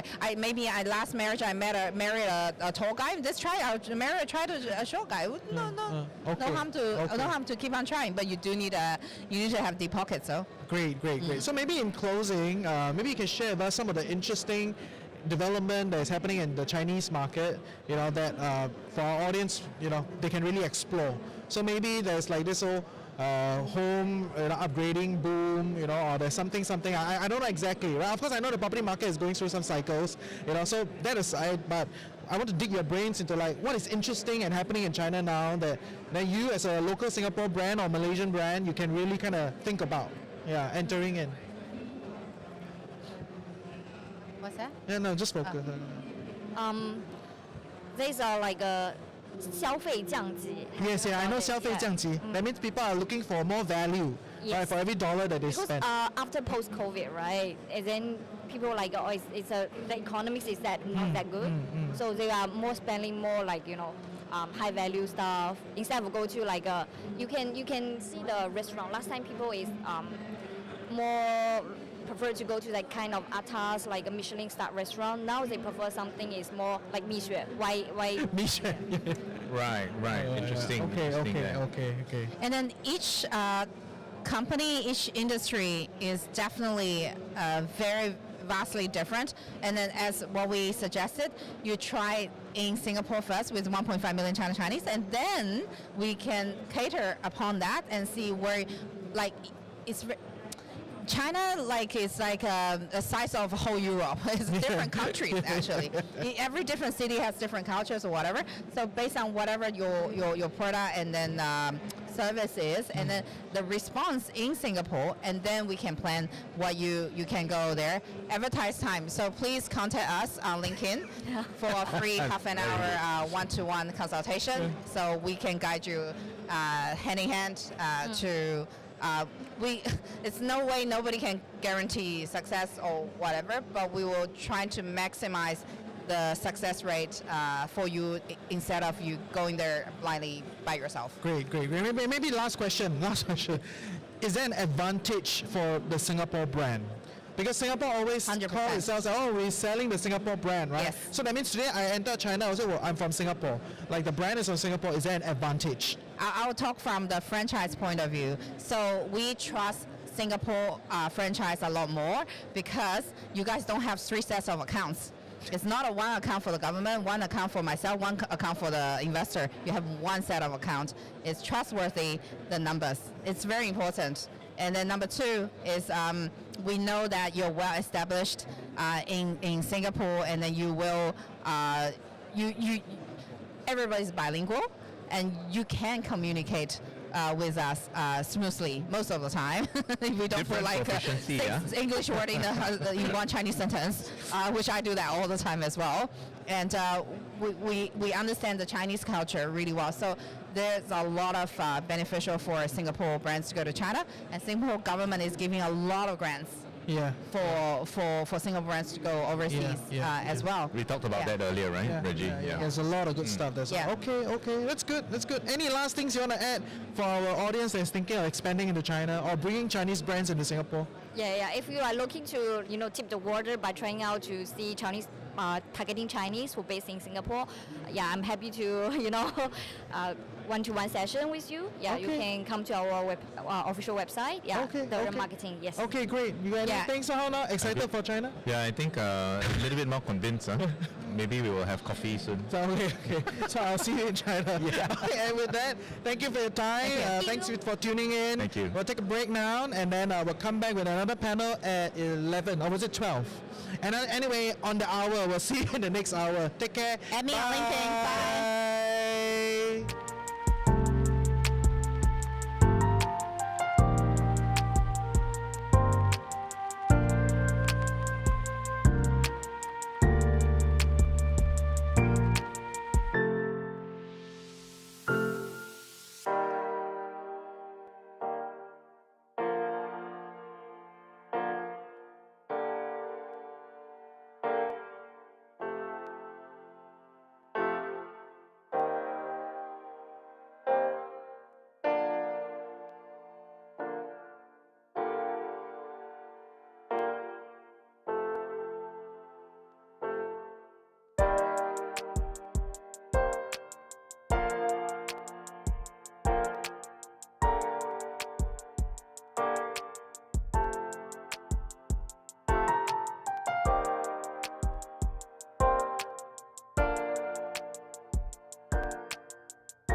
Welcome back to TFC Business Show. I'm your host Reggie, aka your Chief Financial Coconut, and this is like what our second panel. I feel like I'm going to do like 8 today. Alright, I cannot tahan. But this is a yeah. We got a lot of panels. Luckily, I have a few other co-hosts that will support me. But this panel I think is extremely important for our audience because as much as we want to speak to more SME tauques, we do have a lot of working professionals in our ecosystem that are looking for a way out lah. Right, like the Singapore corporate grind is very intense. They have made some money, then they feel like they want a garden, they want to do something else. I thought that was very pointy. Yeah, they want to explore another way of life. And people will start to think like maybe Singapore very hard to do business, let's do Malaysia. And then live a life there, and carve a life there, right? So that's kind of the whole basis of today's discussion. So yeah, I want to introduce our co-host, Sophia, and you want to introduce yourself? Hello, hi, I'm Sophia and I'm a founder of a consulting firm, Zero Consulting. And you run quite a successful podcast with SMCCI? With the Malay Chamber of Commerce, yeah. We also interview business owners. So this is really nice setup, learning from someone with a lot more experience here. Thank you. Yeah, this one I can take these days. You can take I can take it, yes. But great. Thanks for joining me on this. If not, I'm going to do 8 on my own. And I have great guests on set. For everybody that somehow don't know you guys, you want to introduce yourself. Well, I love it because I think everybody knows you lah. But not necessarily. Okay, it's important that, I was just saying that... is there a generational thing? Yeah, obviously it's a generational thing. Gen Zs don't know who the heck I am. But anyway, it's fine because my name is Hosean Leong and I started life as an actor, an entertainer, and now I run a couple of businesses both in Singapore and in Malaysia as well. Yeah, awesome. And yourself? So my name is Isaac Peter, and I'm a Malaysian. I'm a Singapore PR. So you're the other way around, huh? Today we got two sides of the causeway coming in and out. Correct. Okay. So I started my career in Singapore in 2000. So I've been around since 24 years. That's long, man. Yeah, and now I moved back to JB. So I run a business, consulting business, both in Singapore and Malaysia. Ah, okay, Yeah. okay. So maybe to set the stage, can you elaborate on some of the businesses that you're doing? You know, let our audience understand you better beyond your name and what you do. Yeah. Well, I have a company called Double Confirm Productions here in Singapore. Double confirm. Double Confirm. Double confirm. This is the That's the originator, trademark. right? That's the trademark. Confirm and double confirm. It's trademark. Yes, don't steal it, please. If only I had $1 for everyone who said that.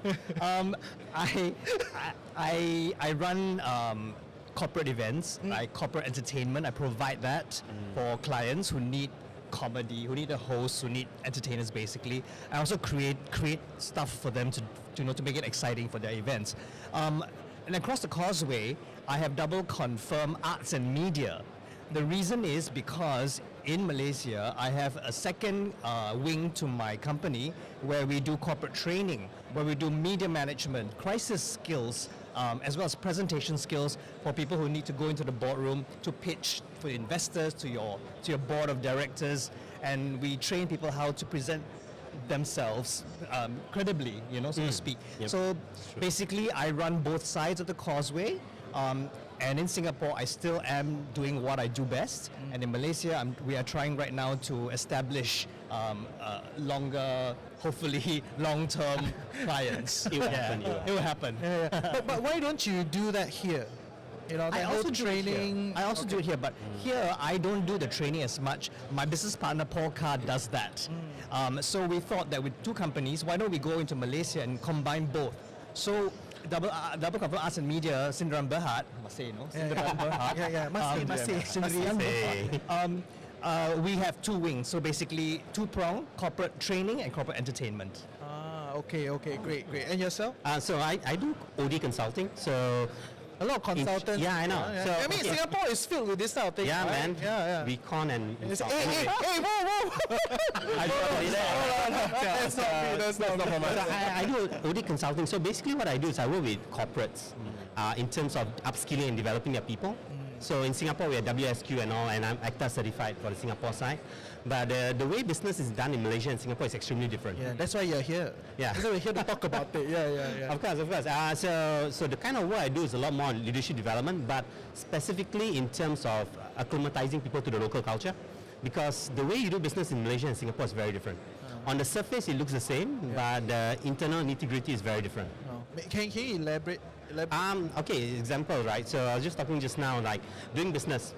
In Singapore, we are so used to remote working, so I could basically have somebody in Hong Kong and we kind of get it working, right? You cannot do it in Malaysia. You need to be present in Malaysia. You can't run it from across the coast. No, my whole team is remote, and I have people in Ipoh, in Johor, in KL, different places. True, but you notice the business pace is very different. Over there, it's a lot more sayang, right? So you need to go down, spend more time with them, see how they're doing, buy them coffee, and that works wonders, right? I've seen Singapore business people who runs it from here, and they will tell them, why are you spending so much time having dinner with the people, right? And the guy in Malaysia will say, but that's the client. Yeah. So that's a lot. That's very different between Singapore and Malaysia. Yeah. On that note, right, because when I first went to Malaysia, I meet some friends, right? Then Singaporeans, we meet for coffee, it's 45 minutes, very good already. Exactly. 45 minutes to an hour, very good already. So by the hour, I thought I'm very tired already. And in Singapore, the signal is, okay, tired, okay, let's go, balik, right, everybody. Yeah, look, I've got another meeting. Yeah. But over there, the 1 hour coffee after that, tired, it's okay. We sit here first. 30 minutes later, we can go to the next place. Okay. Yeah. So I think that's what you mean by like soft culture difference. Oh, definitely. It's relationship before business. So are we able to be friends? So Mamak session at night is amazing. So you want to connect with them, go after dinner, right? Yeah. Mamak session works wonders. Even when I want to close high-end corporate clients. I would say as you move, if they are more exposed, then lesser time. But they are very, very Malaysian, then you really need to spend time. So for example, even when you're networking, don't start with a business card. Absolutely. Yeah. That's so Singaporean, right? Exchange Here's card. my card, For them, it's yeah. no. Have a conversation until they ask you, can I have your business card? Then only you exchange. Okay. Yeah, so it's very different in the subtleties itself. Yeah. Interesting.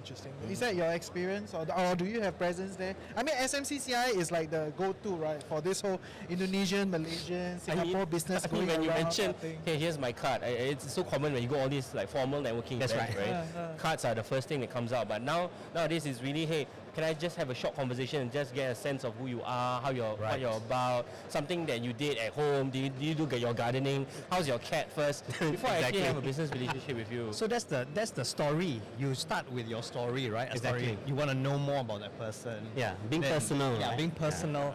Then you go into this is my card. On the flip side though, I would like to think like, do you think if we were to adopt that kind of method, how we do it in Malaysia, here in Singapore, do you think that will work well? You lose a business. Really? The person will, because in Singapore we always have this thing about we don't have enough time. So when I meet you, within the first 20 seconds, I want to know, is this conversation going to be productive? Yeah. Right? So if you don't talk about business, I'm thinking, oh my gosh, I'm wasting time. Okay. So in objectively, based on your own anecdotal idea, right? Yeah. In Malaysia, you can like kind of spend more time, chit chat, and then the end result will still be good. As compared to over here, It cannot becomes chit-chat, better. chit-chat. It becomes better, right? Yeah. So that's one of it, right? I think the other thing from a business perspective, in Malaysia, you cannot follow up too closely, right? Over here, you send a proposal. At 3 days, you call up and say, Next week, settle not. That's what I do, leh. and what happens, man? Yeah. I don't know, because I mean, for me, it's like, time is money, and I gotta get. Agreed. I want to plan for you. Yeah. Agreed. And that's what my friends in Malaysia say. You Right. can never shake off the Singaporean in you. And these are some of the very subtle things. You just have it. Yeah. Correct. And I think one of the things is because in Malaysia, and I think it's neither good or bad, it's just culture, right? It's just culture, It's very hard for people to say no in Malaysia. So they rather avoid you than saying no to you. I see. So the whole idea, if I avoid you long enough, you should know it's a no. So clients take note Yeah. when I hound you. In Singapore, I want to quickly tell you a no so that you stop phoning me. So very different take to the same thing. Right? Yeah, exactly. Interesting. Okay. So the people culture there is extremely different. Because there's one experience which I think I spoke about with you. I was invited to do just a 20-minute stand-up comedy segment. And normally in Singapore, when I do stand-up, I just tell them my quote. They tell me what time to turn up. I turn up, I tell my jokes, I go home. Right? So transactional, right? But that's the way we do it here. Very efficient. Exactly. So interesting. Efficient. In Malaysia, when someone hired me just recently to do something, they said, let's meet for lunch. So I said, lunch? Why? You want to know? Are you afraid of what I was going to say? That you want to know my jokes? Yeah. They said, no, just have lunch, get to know you. I'm like, okay. So we went for lunch. And then it was good I went for lunch with them because they told me it's important that you come out to meet us so we get to know you, you get to know us, so that when we do the show, we all know each other already. So it's not cold. Yeah. So I really appreciated that from the client, and I said, yes, from now on I'll go for lunch with everybody and you want to go for lunch with me. I'm very free. You should try that here in Singapore. Wait, before I send my proposal, let's have lunch. Yeah.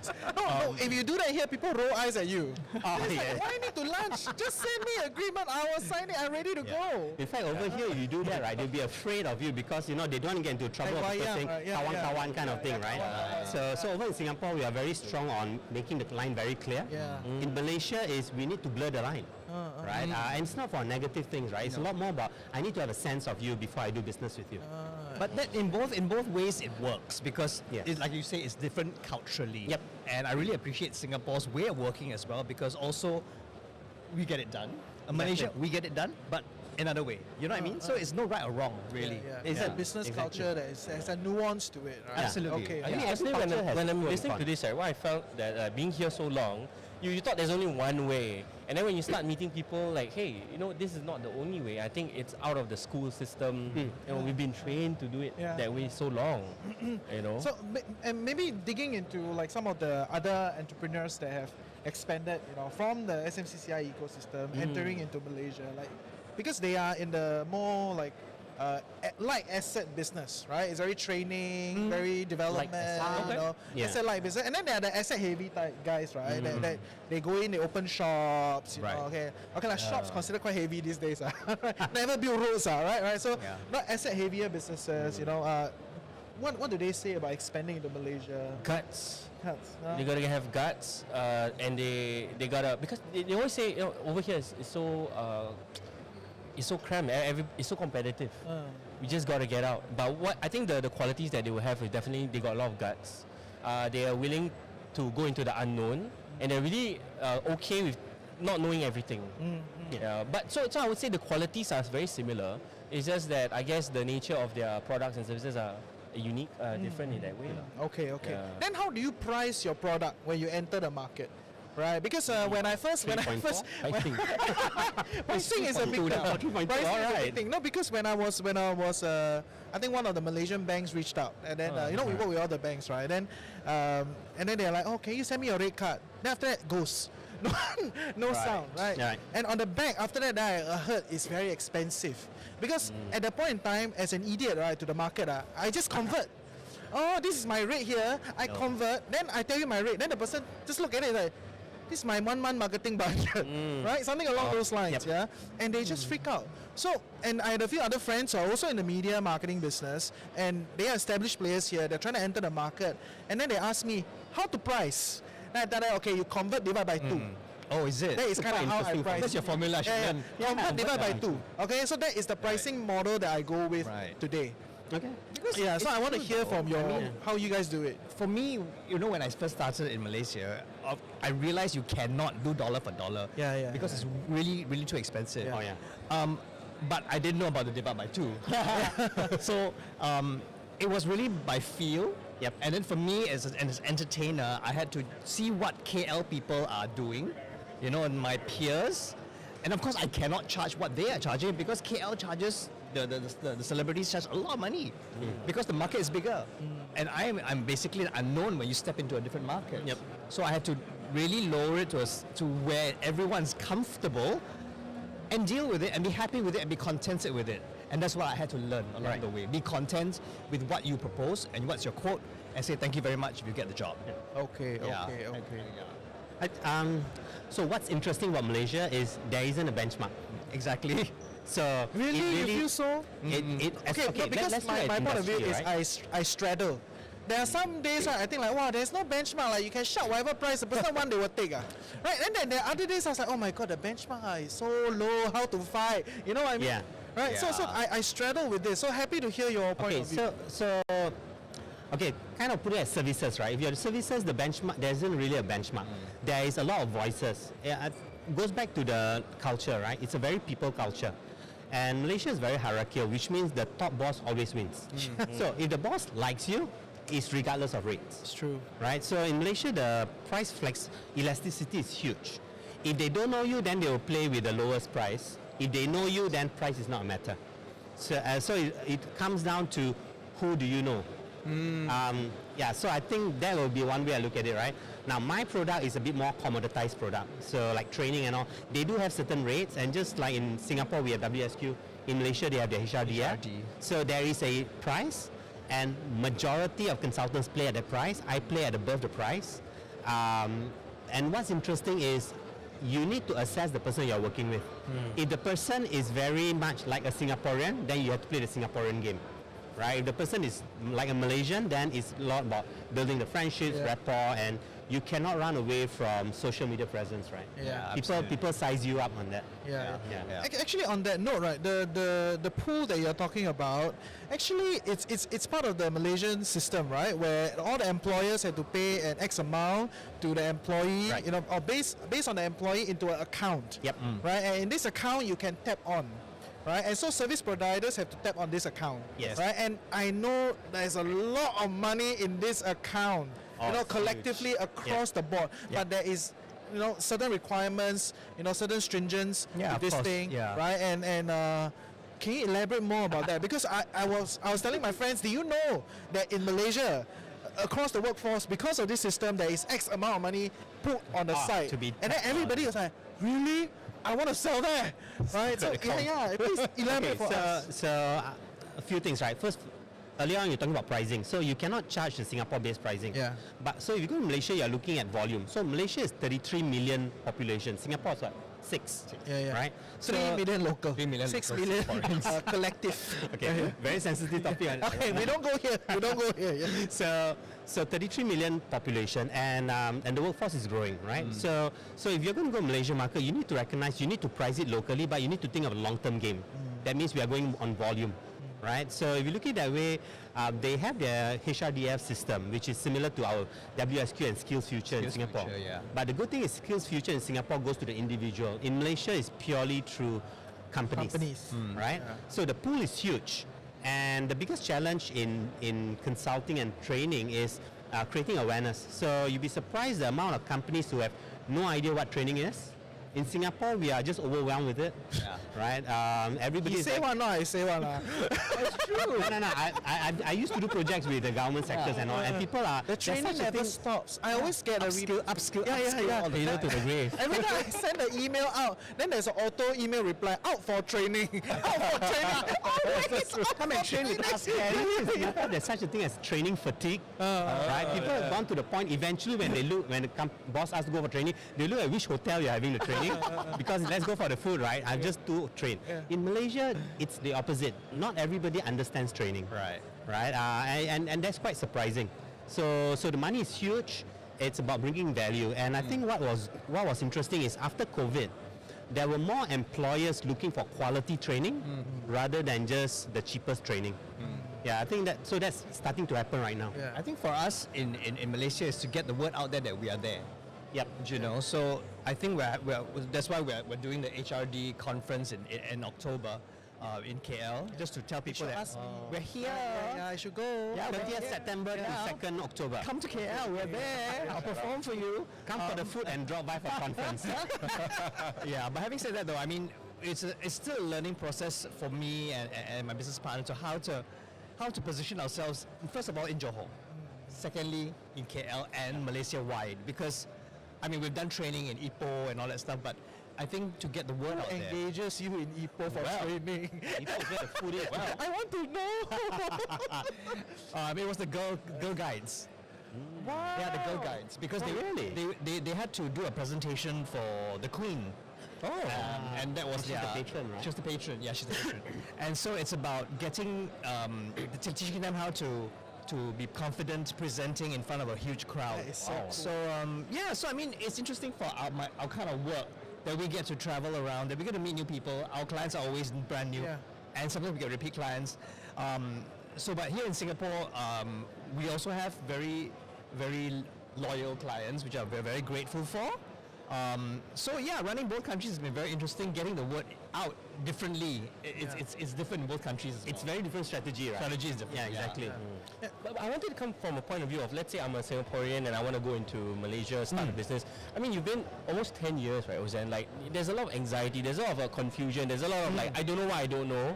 So, what would you say to people who, I want to step my foot there, where do I start? Oh my God. Wow. Actually, I should set up a consultancy, man. Then you all can come and speak to me. I just charge a small commission, then I'll send you to the right people. Send the invoice. Yeah, I'll do it 10% cheaper. Exactly. Hey, killing on set, Yeah, I'll send people to him. No, I think when we first started in 2015, I think I would dare to say that we were very early adopters into coming into the Malaysian scene, not as an MNC, but as just a small outfit. We had big dreams of opening a drama school, a dance school. But then I think Johor at that point in time, JB wasn't ready for that. So that kind of fizzled out. So we concentrated more on corporate entertainment and corporate training. We had to do our own research, basically. Nobody helped us. So go online, find out MDAC, is it? MDEC. MDEC, all the rules and regulations. Get a good corporate secretary, accountant. Oh yes. Very important. Who knows who know the forms and everything, because don't forget, everything is going to be Bahasa Melayu. So for me it was hard to understand it, so I had to get people to help me. I hired a really, really competent, very, very good person to help us with all that. Go office, go to MBJB, fill in forms, make sure you get your license, then have us at board. And they don't work on Fridays. And they don't work on Fridays. Okay, hack, I found out. Thursday, go at 3 p.m. because they were not on work already. Yeah. So you should get approved one. I want to quickly go back home. Now, thank you very much. Hashtag just say it. You see, I gave you a hack, right? Double confirm. Because they like, oh, okay lah, nah, go, bye-bye, I'll go back, But I mean, that was just me joking. I don't delete. But I mean, do your research. I would say, please do your research. Don't just say, oh, I just want to go in blind. Cannot. You must. There are rules, there are regulations, there are there are things that you have to be very aware of before you step foot into a different country to do anything. Yeah. So let's say the research is done.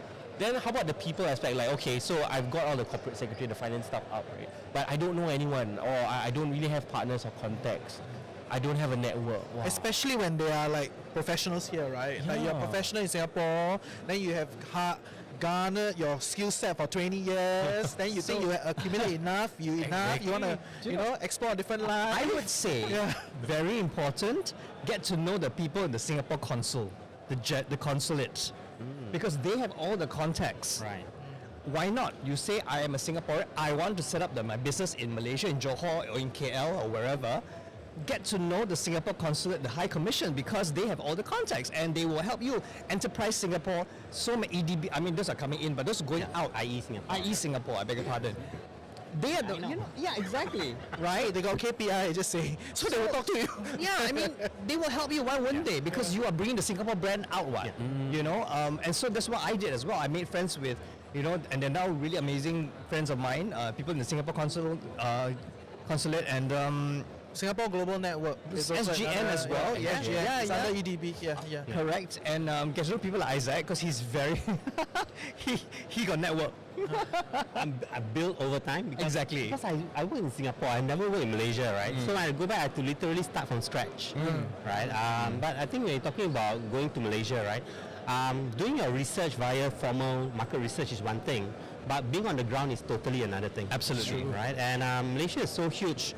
The market is very different between KL, Johor, Malacca. It's a very different market. Yeah. So you cannot assume everyone's the same.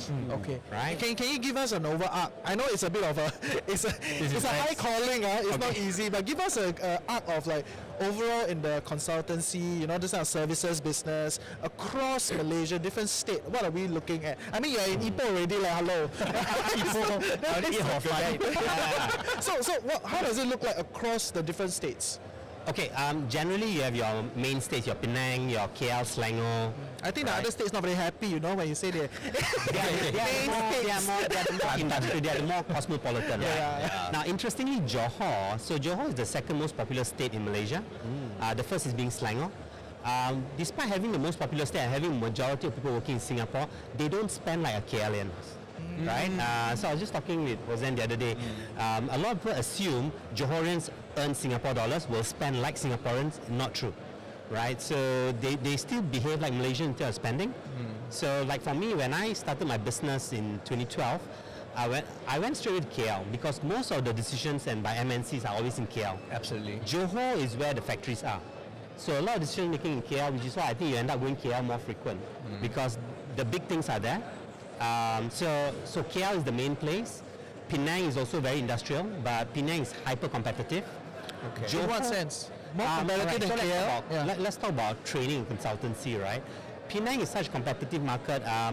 The rates goes a bit lower. It's actually competitive at the rate level. KL, you still have a bit more free play in terms of your rates itself. Okay. Yeah. In Johor, the tendency is to go as low as possible. That's my experience. Because most of the factories are open in Johor, right? And like headquarters is still in KL. Headquarters is in KL, right? And then for companies which is more high value, super high tech, is usually more in Singapore, right? Right. So you have all the big ones over here. The R&D is here. So if you go to the other states like Malacca, so Malacca is tourism. So different states have different emphasis. So you want to check out the different states for what they are good at. And then you also have this thing called corridors, which is like your... corridor. Right, so there's this thing, there are business industrial districts. Okay. So you have your Johor corridor, which is where your Iskandar is. So Iskandar is considered like a corridor. Then you have northern, you have east coast, you have west coast, you have central. So everybody have their own plan. Singapore, we only have five CDCs, right? Yeah. In Malaysia, you have like 13. So everybody has their own game. So you need to check out the different ones to know what works. Okay. So you have federal and state, which is very different from Singapore. So we need to be. So I think Singaporeans need to be mindful. Different states have different rules of how they play. Yeah, and now with the special economic zone being set up as well, you can look into the different offerings that both countries or whether Johor is going to be offering to Singapore and vice versa. Because I've been doing a bit of reading and with Johor having USD 15 billion investments coming into manufacturing and all Right. that. It's quite amazing, think about it. And so if you're thinking of coming in, there are some industries I think which you probably could do well in, depending on what you do. With how you say hard assets and stuff like that. Hard assets. And then there are the services like for like food, F&B, hospitality. Because now Johor, how many hotels, new hotels coming up? Novotel is opening. Sheraton is opening. All for Singaporeans, right? I mean, exactly. But then you just said, right, Johorians don't spend like that. So Correct. But then that's to attract, people coming in, so Johor will grow. So on the flip side, Johor will then start to up the salary of the Malaysians, of the Johorians, so that the quality, so that people can remain in Johor, stay where they work, rather than come in and out every day. So it makes sense to make both countries or the state of Johor grow as well. Definitely. I think one area of opportunity for Singaporean, because when I started my career, I was in engineering, right? So in Malaysia, I think how do you go from engineering to like that's training? another story. That's Electronics engineer. Okay, so that's another story altogether. For another podcast. The runaway engineers. That's another episode. That's the title of this podcast. So talking about the opportunities, right? So you're looking about the investment, right? Having engineering firms to provide support services. So for example, a lot of the Malaysia has just came out with a semiconductor master plan, right? In terms of the design and all. I think that's an opportunity for Singapore because we have been doing R&D for we, meaning in Singapore, have been doing R&D for the longest time. So I think that's an opportunity for them. Spillover industries in terms of support industries. I think that will be a big thing in Johor with Singapore, Singapore Johor zones, right? So for example, simple example, I used to be doing jigs and fixtures. Those are the things that we need because in Malaysia, highly skilled in this area are few. Majority of them are in Singapore. Right.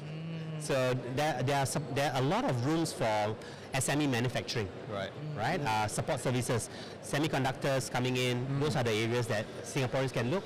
In terms of F&B, and this because my wife is Singaporean. When we moved back to Malaysia, I just told her all you need to do is improve on service. And I think Malaysia has no issue with. Malaysia has good food, but service is always the usual complaints, right? So Singaporeans, if they do business F&B, it's a matter of just upping the service, and you will do well. Also, all the chefs here are from there anyway, right? Yeah, exactly. They have businesses there and still working. So the big thing now, I think in Johor, especially are the data centers that are coming up everywhere. Really? And so Johor has this, I think on the whole but Johor has this green plan. I think they want to, because data centers use a lot of water, a lot of resources, and a lot of companies are coming in to try and be sustainable. So giving the water back to the communities that they built the data centers at, which is, I think is important. So I think Singaporeans who want to go and start businesses there, sustainability is a big thing. Health tourism is a big thing. Oh yeah, it's true. Okay, so those are things that if you want to come into Malaysia, have a look at those services or those manufacturing, semiconductors. Oh yeah. And the medical industry as well. I mean, they're making stuff in Johor and selling to the rest of the world. And there are hospitals in Johor where you can tell your CPF. Yes, yeah. I mean, we spoke about that. To get them to sponsor, you must sponsor. You see, we keep talking about it. I know. We stopped talking about your hospital already. I'm not going to talk about it. I'm not going to ask in the comment section. You don't sponsor it no more. Okay. That's cool. Okay, so before I cannot attacked by Sabah Sarawak, right? So I feel like the discussion always like you must say the whole peninsula first. No, but Sabah Sarawak on the side. pop out on the side. Right? Interested in East Malaysia, I've never been. So my brother lives in Sabah, and I was just telling Sabah is the second most populous state in Malaysia. Now Sabah, personally, you might want, if you are thinking in terms of ecotourism, Sabah is an amazing place. It's amazing. I don't think they need us. They are doing amazing things there. So I think there's a difference. Sabahan has a lot of land, right? But they may not have the know-how on how do you do ecotourism. So I think one of the things that, as you talk to more Malaysians, you have two kinds of Malaysians: those who are globally exposed and those who are not. And majority of those who own what we have in Malaysia are not so exposed. So for them, they're just happy with what they have. And this is where the opportunity to come and partner with the locals to have a more global mindset, right? So for them, if ecotourism means you just go to a kampung and stay, not thinking of how do you extend that take the Bali playbook lah, that type of vibe, right? Yeah, correct. So I think But there's a lot manage of a bit, opportunity. please. Bali very smelly these days. But anyway, It's overcrowded. Yeah, overcrowded. Exactly. So Sabah is a great place for ecotourism. Things are slowly improving. The roads are getting better right now, and more houses are coming up. Yeah. I think it's a lot cheaper than Semenanjung.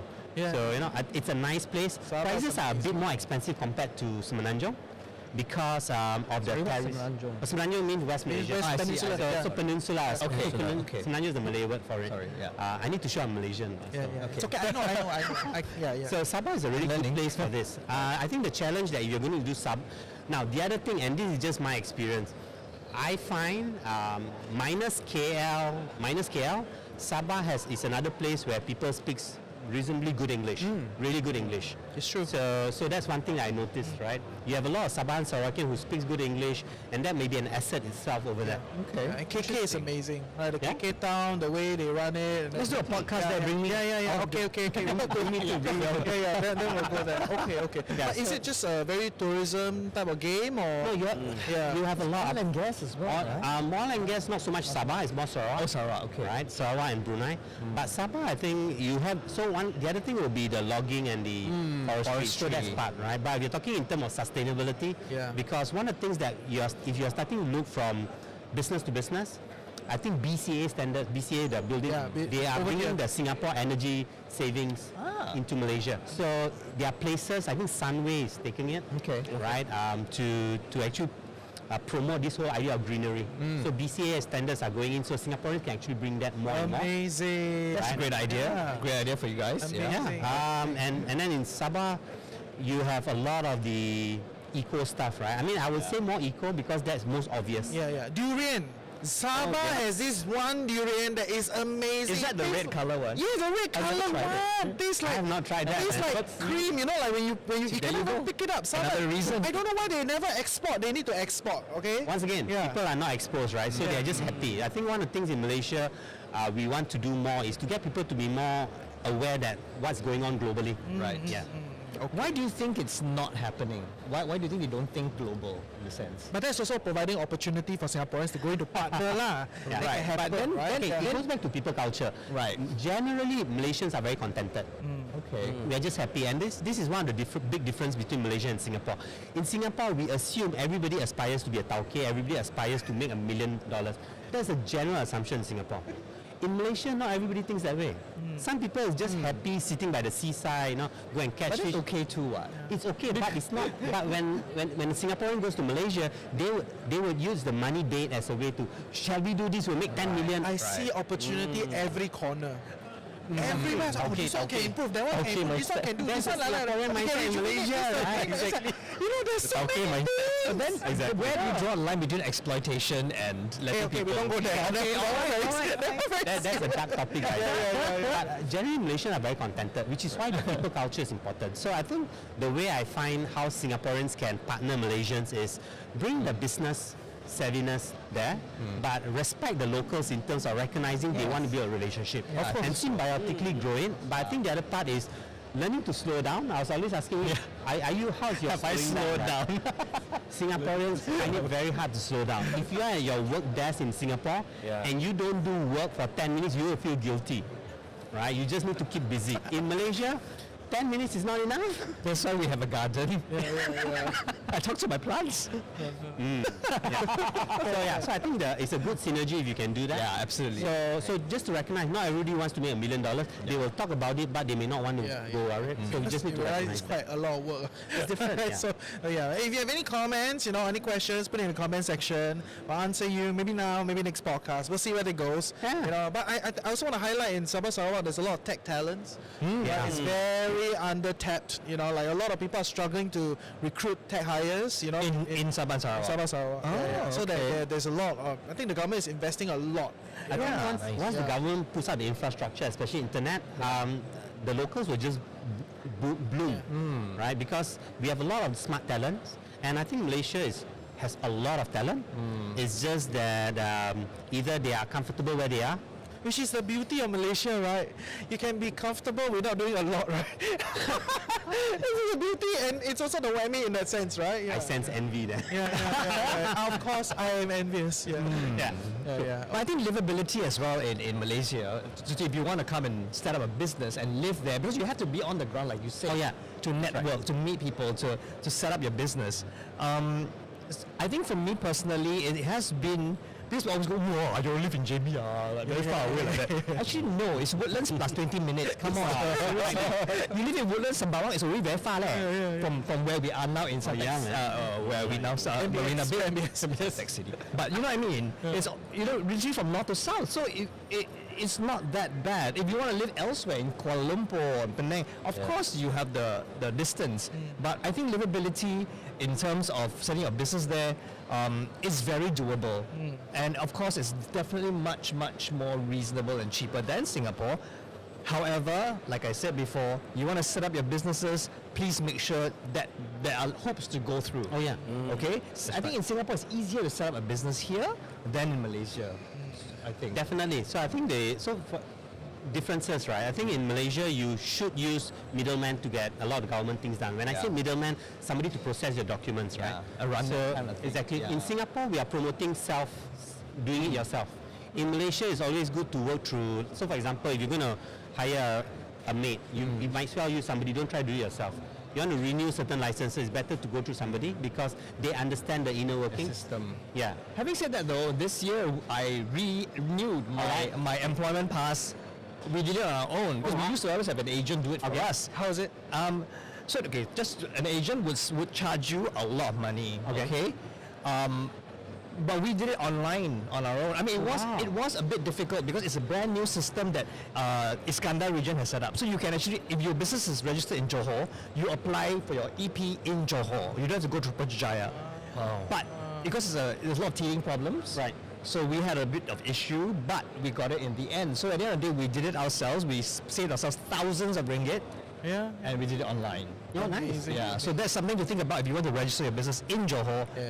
Check out the Iskandar Regional Development Authority website. Everything's there for you. I foresee an ambassadorship already. I foresee it, right? Come to me, I give you advice. You just charge for I send it to Prince Isaac, then he will do all the work. He's my brother. Johor Special Economic Zone. Ambassadorship, right? I can sense it. In all fairness, they have definitely improved, right? Of for course. example, if you go KL, the MRT system, the LRT system works. It's amazing. Right? And so things have improved. Yeah. So I think that is managing expectation, right? Yes. Things are not as fast as Singapore. And this is something that I constantly remind my Singaporean friends because my wife will always like, why is it taking so long? Right? And for me, it's like, the person just cannot take the Singaporean out of them. No, exactly. And when if you want to, why 5 minutes? 5 minutes. if you live in another country, you have to respect everybody's way of life. You know. Once again, I think it's important to recognize that slow doesn't mean bad. Yeah, of course not. But in Singapore, it's so challenging, right, for that. Anyway, it's just different, and I think you shouldn't bring your mindset into another country and expect them to work the way you do because it's a completely different ball game. Extremely different. Yeah, and culture-wise as well. You know. But I think the beauty is the minute you learn how to slow down, you'll actually enjoy life a lot more. Yeah, see, no wrinkles. Gardening, ambassadorship. Is there coming I can sense it? Go mama shop, sit down, 2 hour lunch. Now I understand the mama. Usually you told me, right? Because the other day I had a text, but someone said, do you want to go, are you into mama sessions? You see? So I was like, what does a session mean? Anyway, and now you tell me, I realized what it meant, and I go, but I was in Singapore lah, so I gotta go for the mama session. Next time. Okay, good. I think we've covered a lot of good stuff. Any last things anybody want to add for Singaporeans trying to enter the Malaysian market? Now we can just round it. I would say opportunity is huge, right? Malaysia is scaling. I think our GDP is going up, is increasing. I think 3%, 2.9 kind of thing. The opportunity is huge. I think what's important is playing with the locals. You really need to understand the local culture, right? It's not about who's a better culture, it's recognizing that's the Malaysian culture and you have to work with that. If you can do that, I think life will be amazing. Yeah. My wife is enjoying her life. She complains, but she's loving it, right? That comes with the territory. I can tell you so many of my friends are saying that. You know, after we shift there, then the wife complains. we go for mama later. Yeah. But you know, having said that, I think once the RTS is ready, that's a huge game changer for Johor. Oh, definitely. And Singapore. Yeah. Because, you know, I think there's only one point of immigration and customs, I think. Yes. So there's just one Bukit station, Jaya, right? Yes. Yeah, and then you're in Singapore already, back and forth. So I think that is something to look into. If you want to start a business in Malaysia, Johor would be a good starting point. Oh yes, if you want to buy property, now is the time. Yeah. Prices are going up already. Now is always the right time to buy property if you want to. We're going there. We're going there. You contact me first, I'll get commission from him. But yeah, it's true though. I mean, it's important to think about all these things. If you want to start business, you want to live in Malaysia, all these things come into play. Yeah. Step by step, we test it out. Okay, step by step. Cool. Any last things from you? I think the biggest thing I got was really just don't impose your own expectations how Singapore works. This is how they should work. And it took me a while. It took me a while to be honest, because you know, being born and bred here. But you know, now it's learning how to sit back and be content. Yeah, and work with it. Or if I maybe give a final kind of thing, right? Never compare. Never go and say in Singapore we can do this, right? You do that and you're going to get it. Never do and that. stop saying everything is cheaper. Oh yeah, don't It's be very irritating. I never say all that, Just saying, right? I'm just reacting because Don't forget that some of the Malaysians who listen to you, they can't afford what you can afford in Malaysia. So don't say it. Never compare, especially the local. Why you all cannot do? We can do it in Singapore. Never, ever. it's supposed to be closing, Sorry. It's opening podcast. You see? It's amazing. So many podcasts we can do The together. runaway engineers. That's another Okay, thank you for your time. You know, our audience would love to connect with you. They can check you out on LinkedIn. I think that's probably the best platform. Correct. LinkedIn's So with best for that, thank you. Thanks again for TFC Business Show. We'll take a break. We'll come back on the hour. See ya. Bye.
Sport track, sport track P, I don't know. Okay, go to Black Magic Design first.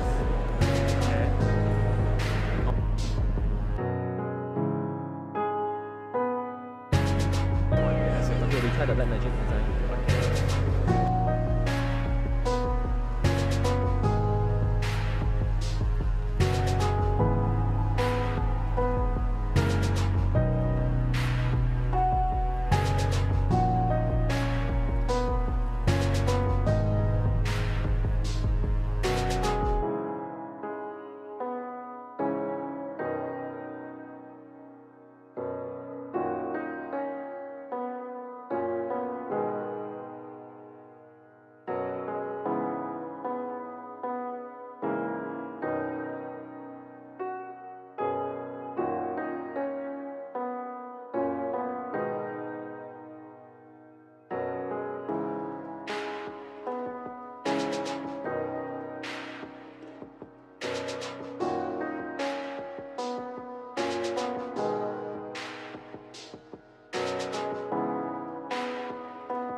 Hey, how's it going? Testing. Can you hear? Anyone else can hear?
Yeah, sure.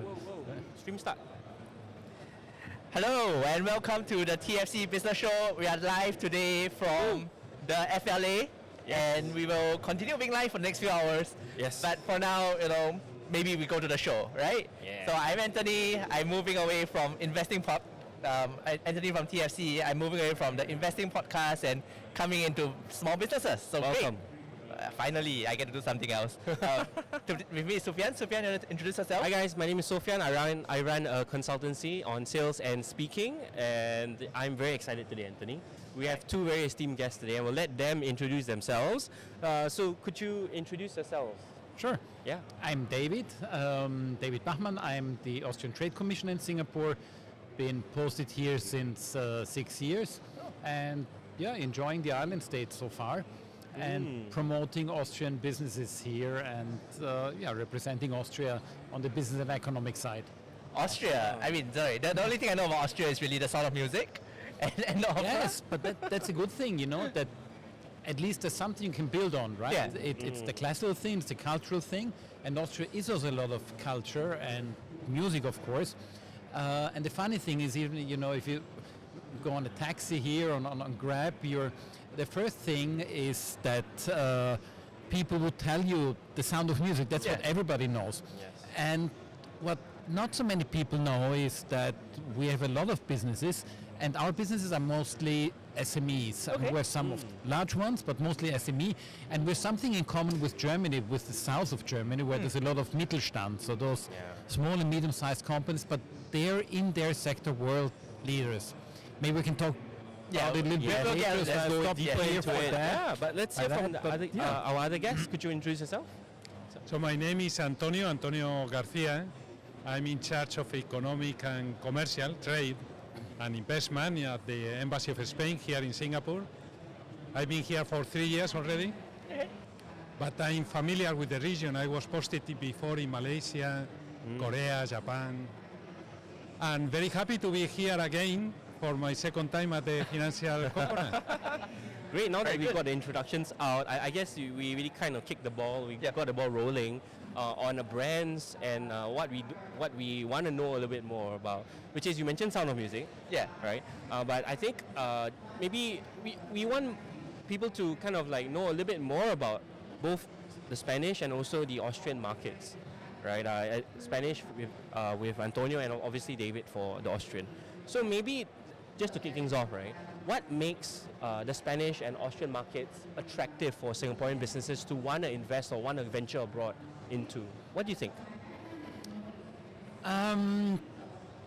Well, first of all, we have a very similar country size population-wise as Singapore. Austria has 8.5 million inhabitants, and we are an open economy like the whole EU is. And what makes it very attractive, I mean, this applies also to Spain and all the other 26 EU members, is that we have a free trade agreement between the EU and Singapore.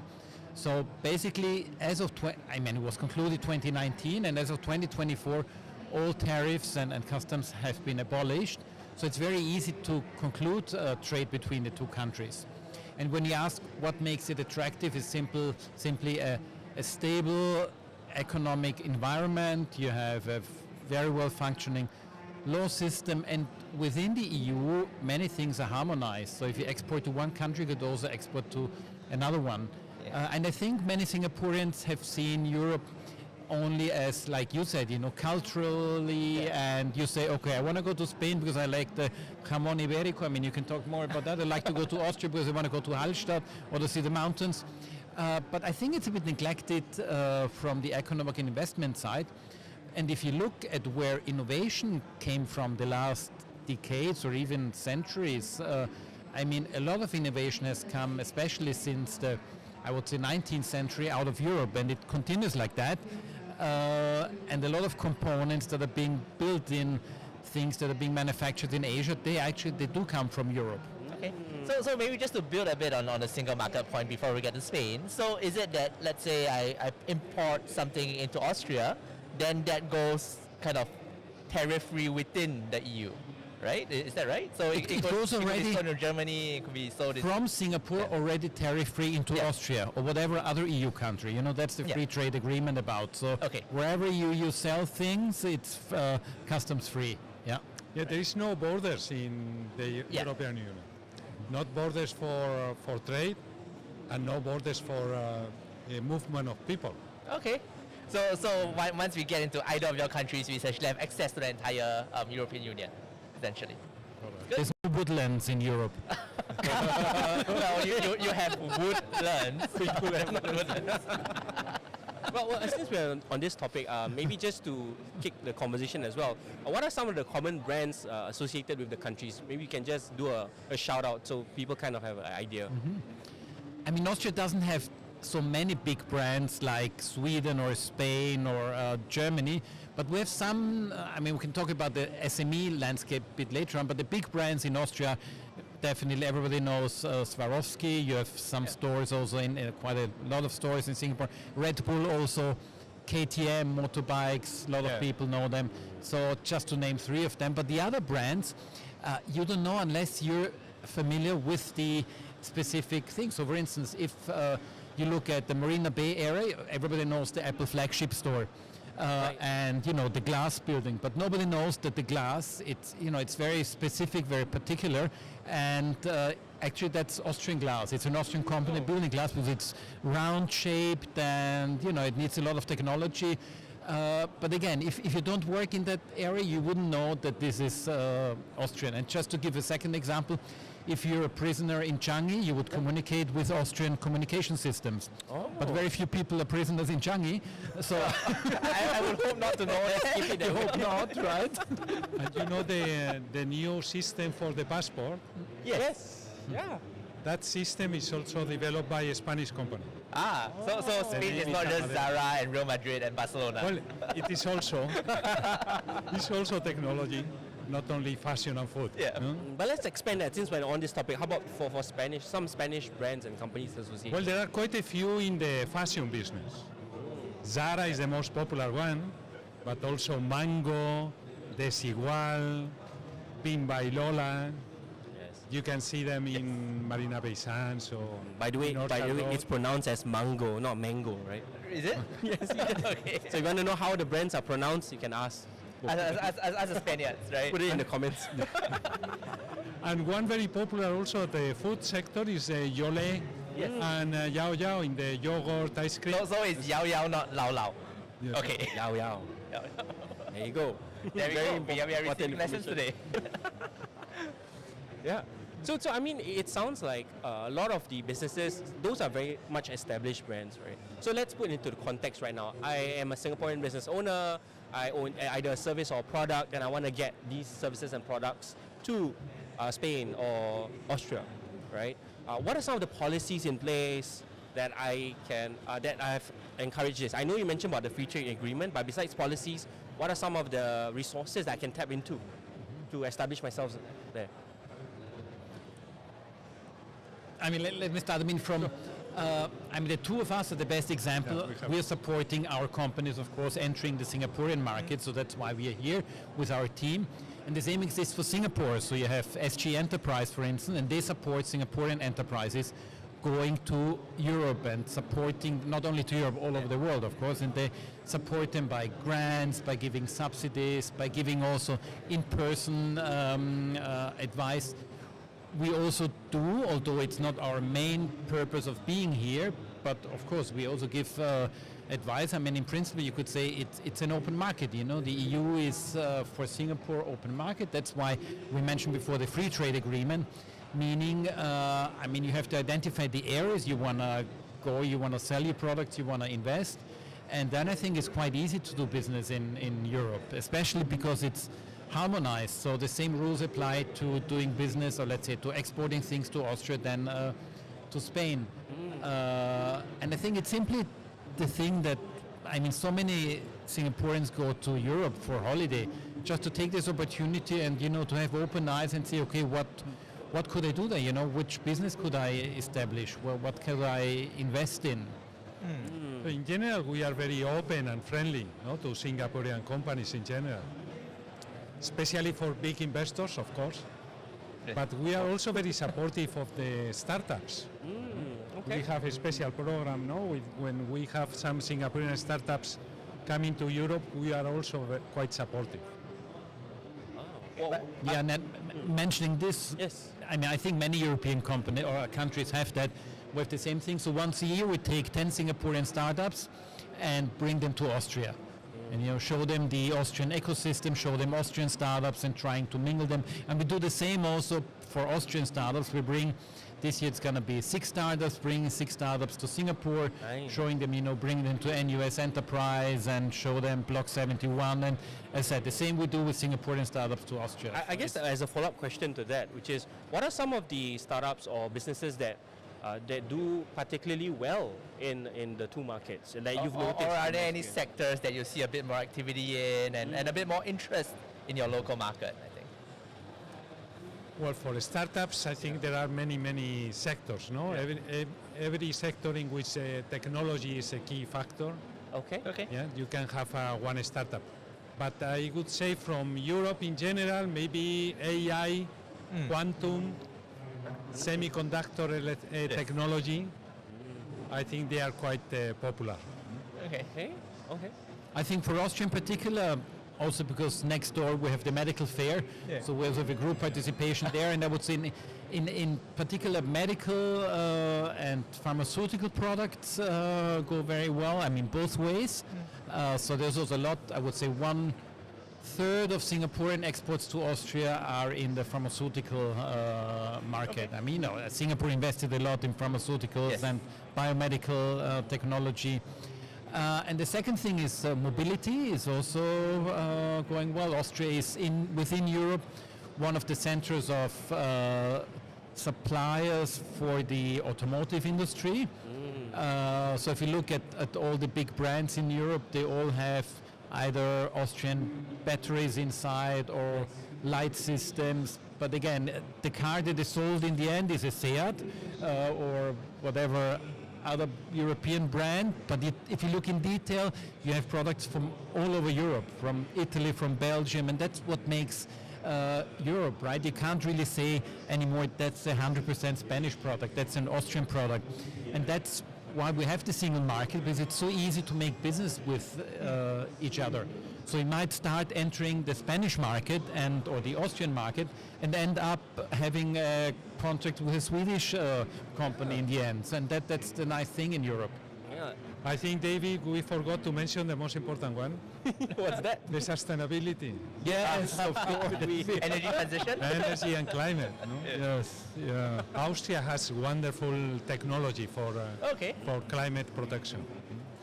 So I mean, from the sounds of it, and correct me if I'm wrong, right? It really seems like there is a very vibrant startup, SME ecosystem within both Austria and Spain, and from there you can pretty much access the entire European Union, right? So you don't have the Singaporean problem of a small market. You have a big market there, and I guess the follow-up question, the follow-up point to that is really that a lot of this really sounds more like B2B businesses, right? Or being part of a supply chain where you are from Singapore, you provide some equipment or provide some parts, and then that contributes to a European supply chain. Would that be fair to say, or are you seeing something else going on in the market?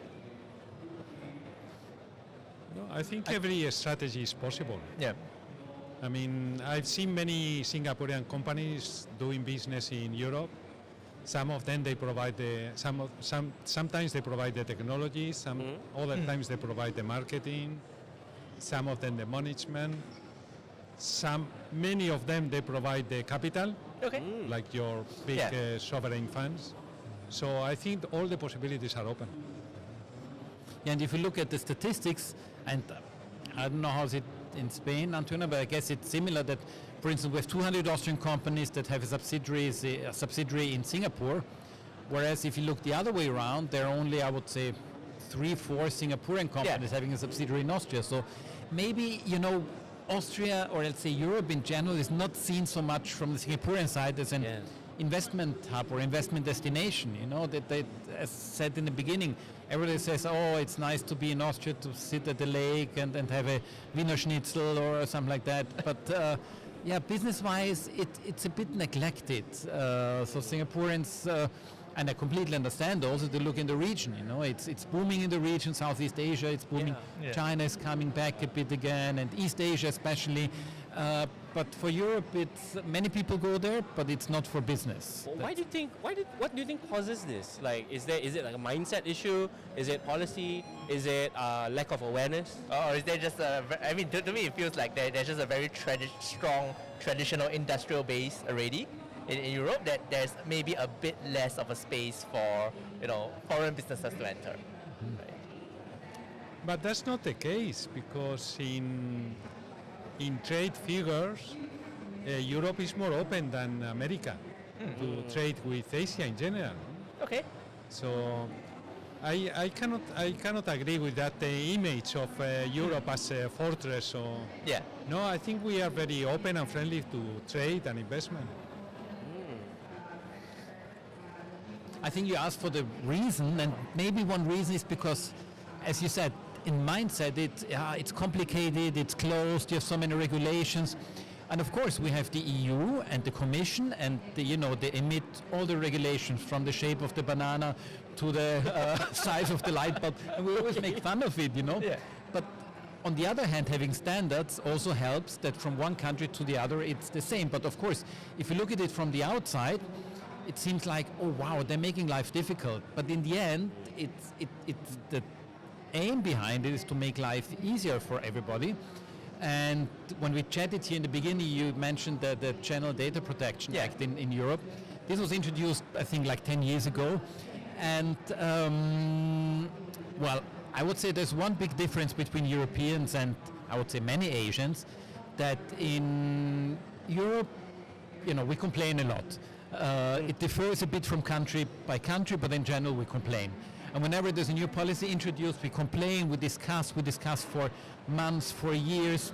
But at the end, it's a compromise always, and something comes out. Also, the Data Protection Act, it was something just, for years people were discussing, can you store my data? Can the police look at this? Can the government do that?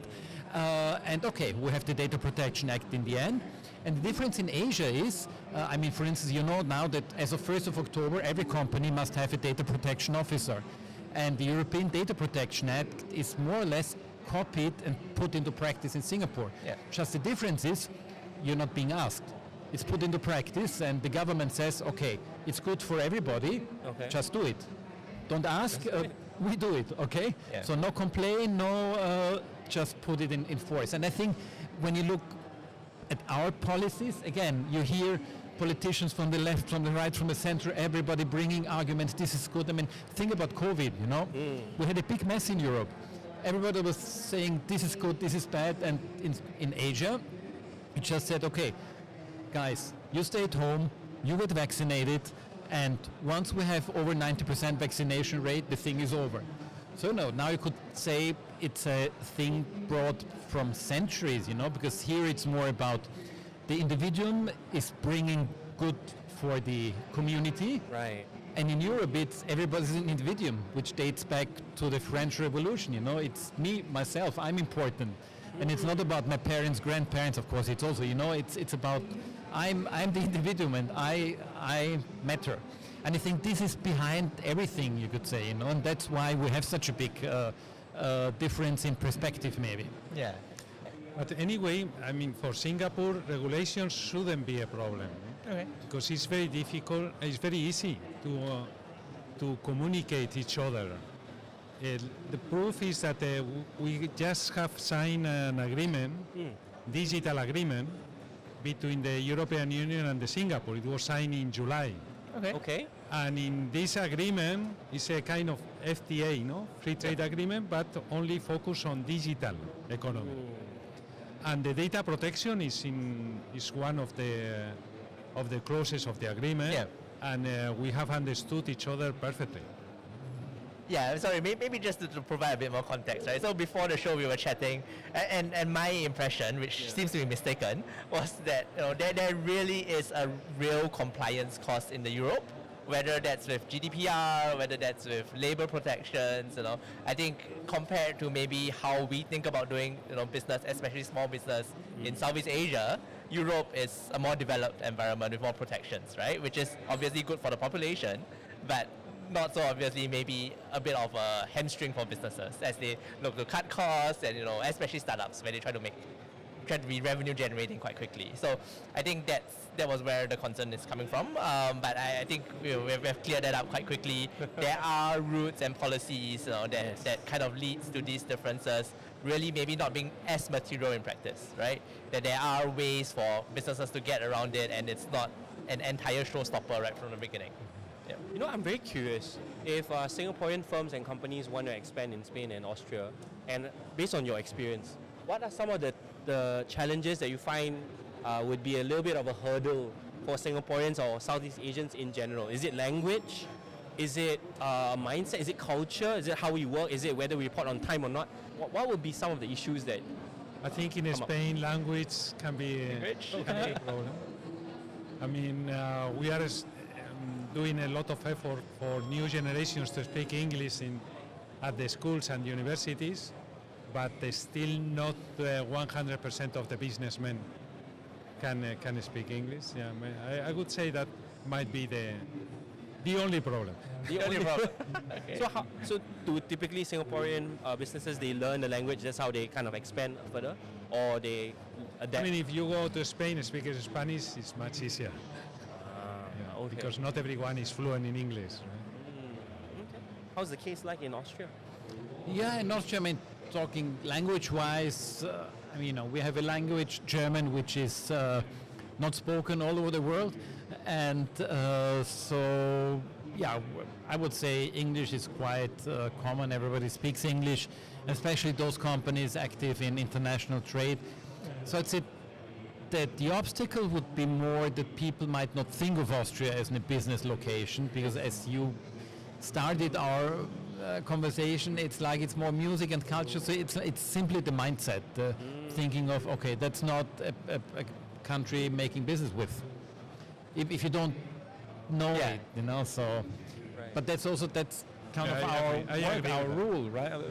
Our role here to tell people Austria is great. Yeah. And Austria is not Australia.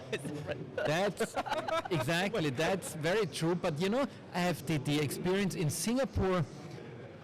I've hardly ever been mixed up with Australia. If you see Austria, everybody knows Austria, and if there are doubts, you say Sound of Music, everybody says, oh yeah, Sound of Music. We know where that is. And it's so funny, I've never seen Sound of Music until 3 weeks ago. I was on a plane and I saw, Sound of Music. I need to watch it, I've never seen it. And it's like most Austrians have not seen the movie of the Tribe Family. I've seen it now, so I know, I know what I'm talking about, yeah. Okay. Any popular films, Spanish films that Money Heist. Yeah. Money Heist is very popular now, right? Yeah. And Elite. You know Elite? E-L-I-T-E. Okay. It's also very popular in Netflix. Okay. Okay. Since we are on the topic of culture, like film, a little bit, right? How about taboos? Any like don't do this, don't do that in your respective cultures that you would like the general audience in Singapore and Asia to know before they do business? David. Don't do. Or maybe a little bit more sensitive, Sensitive things. Don't mix up Austrians with Germans. Okay. Okay.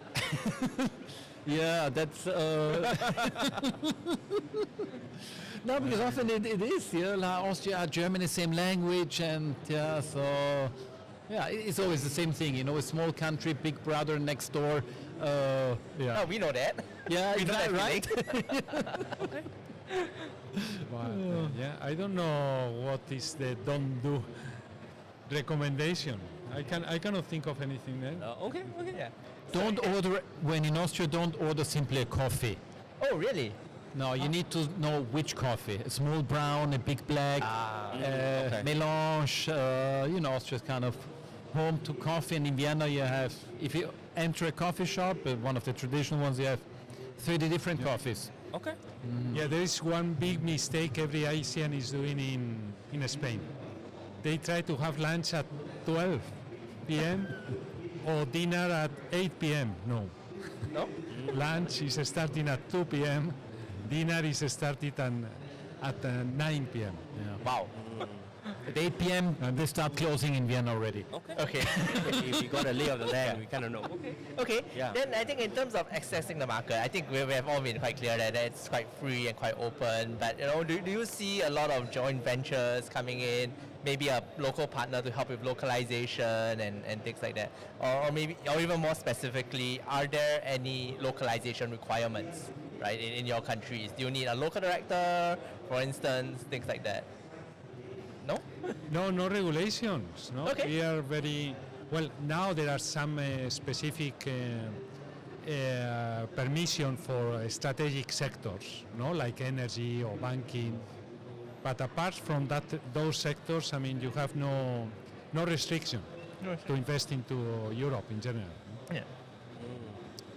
Yeah, I understand. I mean, it's like all over the world. If you come with money, no country would say no. That universal language. Yeah, same in Singapore, right? They say, well, I have some money here, I want to invest in a company, I want to start up a business.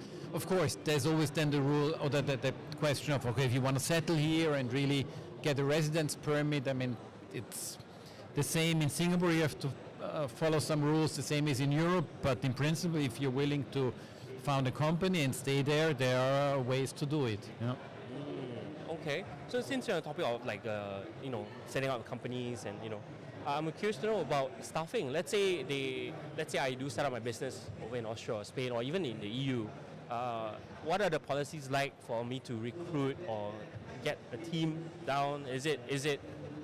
Are there many check boxes I need to tick, or how's that like if I want to hire people? I want to get staff. No, we even provide grants and subsidies when you hire technology people, or when you hire researchers, or when you are doing an R&D activity. We can provide a lot of financial support, the same as in Singapore. Yeah. So, and the regulations, the labor regulations are very similar to your country. I think the biggest obstacle at the moment is simply to get qualified people. So all over Europe in the last few years we've opened up our labor markets to skilled workers on all different levels because Europe is facing a similar problem as Singapore, that simply we're aging population, right. And we have a birth rate that is below the reproductive birth rate, so we need to get people from abroad. So I would say there are every time fewer checkboxes, and every country has identified those sectors that they say, okay, we need workers, skilled workers in that sector or this sector.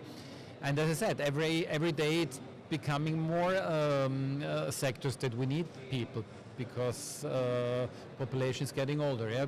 We're, let's say in Austria we're growing, but this is due to migration, but we need also migration. The challenge is to get the people in the right jobs, get them in the right region, and that's a big, I would say, challenge in Europe these days. We even have the nomad visa. Do you know the nomad what visa? Is that? So you are residing in Spain, living in Spain or in Europe in general, but working for a Singaporean company. Okay. So you get can get the visa even if you are not hired in Europe. So some sort of temporary residency in Spain, right? Pretty much for the remote workers. So you can work remotely for any company you want in the world, but live in Spain and enjoy the cultural benefits of being in Spain. Cool. Okay, that's very interesting. Then maybe to continue on this theme of like tapping the local markets there. I think it's Singapore obviously has Spring Singapore and Enterprise Singapore to try to bring Singaporean businesses out.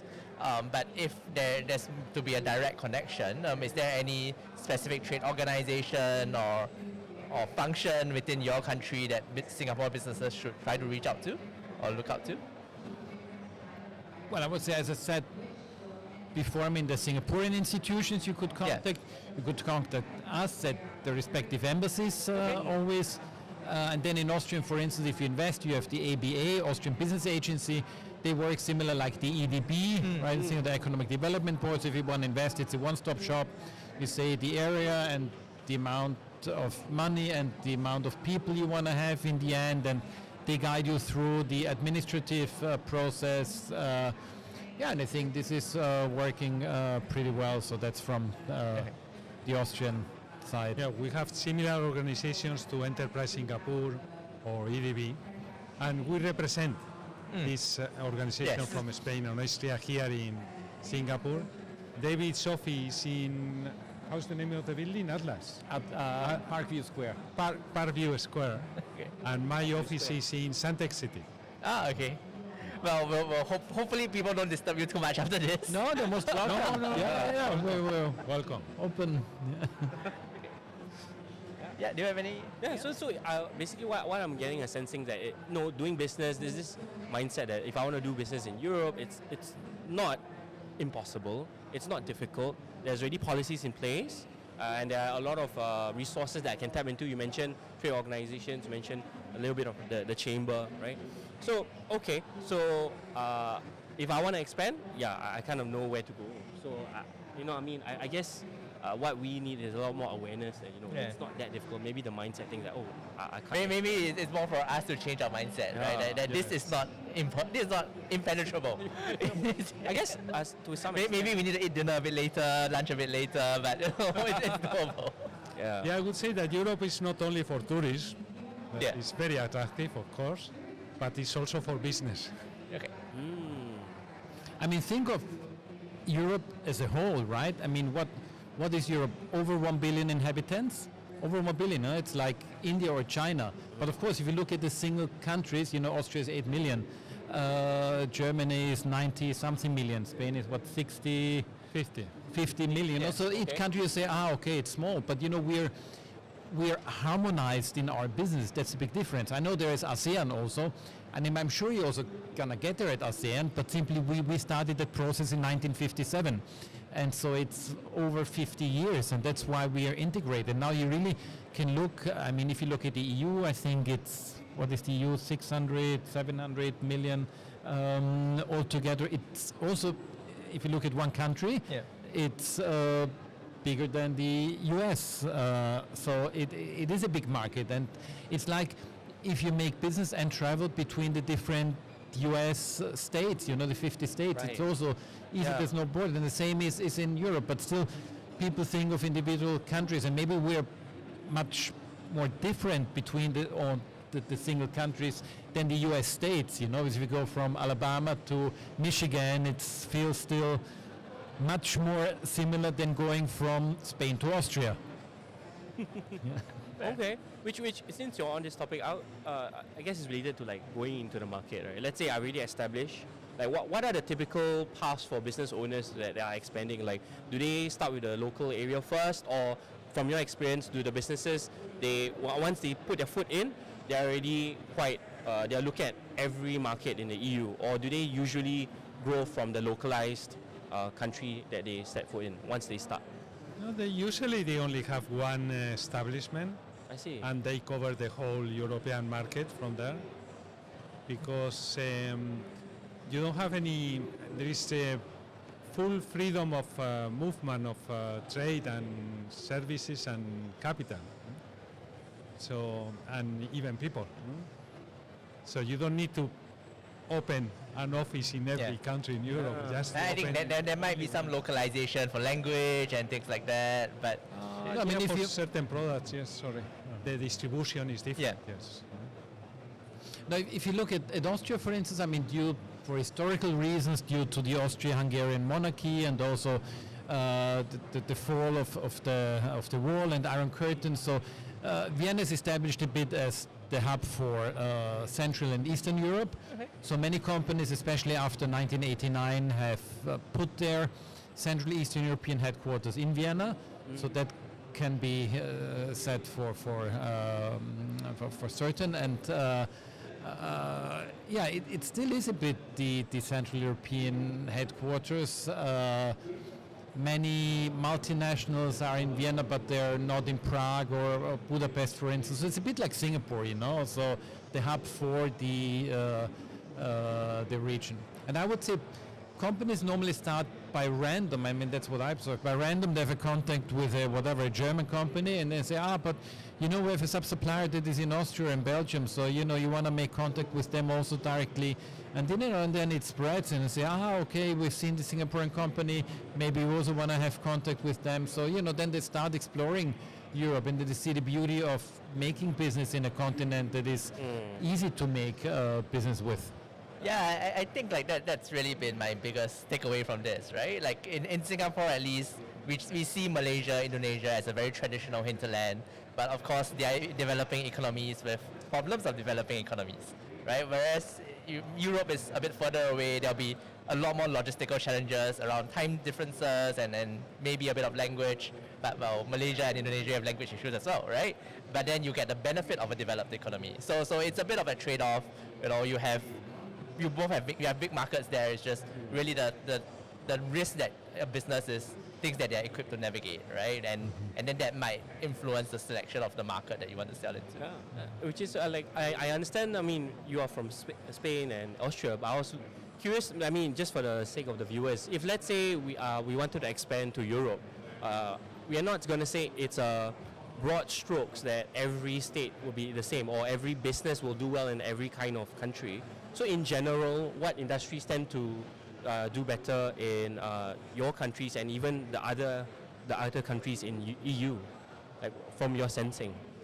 Like, do some industries and companies do better in Spain compared to another country? Because I do understand you mentioned that one product is made by so many countries, but maybe some products do better in certain countries at this point in time compared to the rest. Where have you seen foreign businesses succeed, right? In which sector? Maybe everything that is green, sustainable. Green, and especially green energy. That's a sector in which Europe is very well developed, but there are also some Singaporean companies with nice technology to work in Europe. Okay.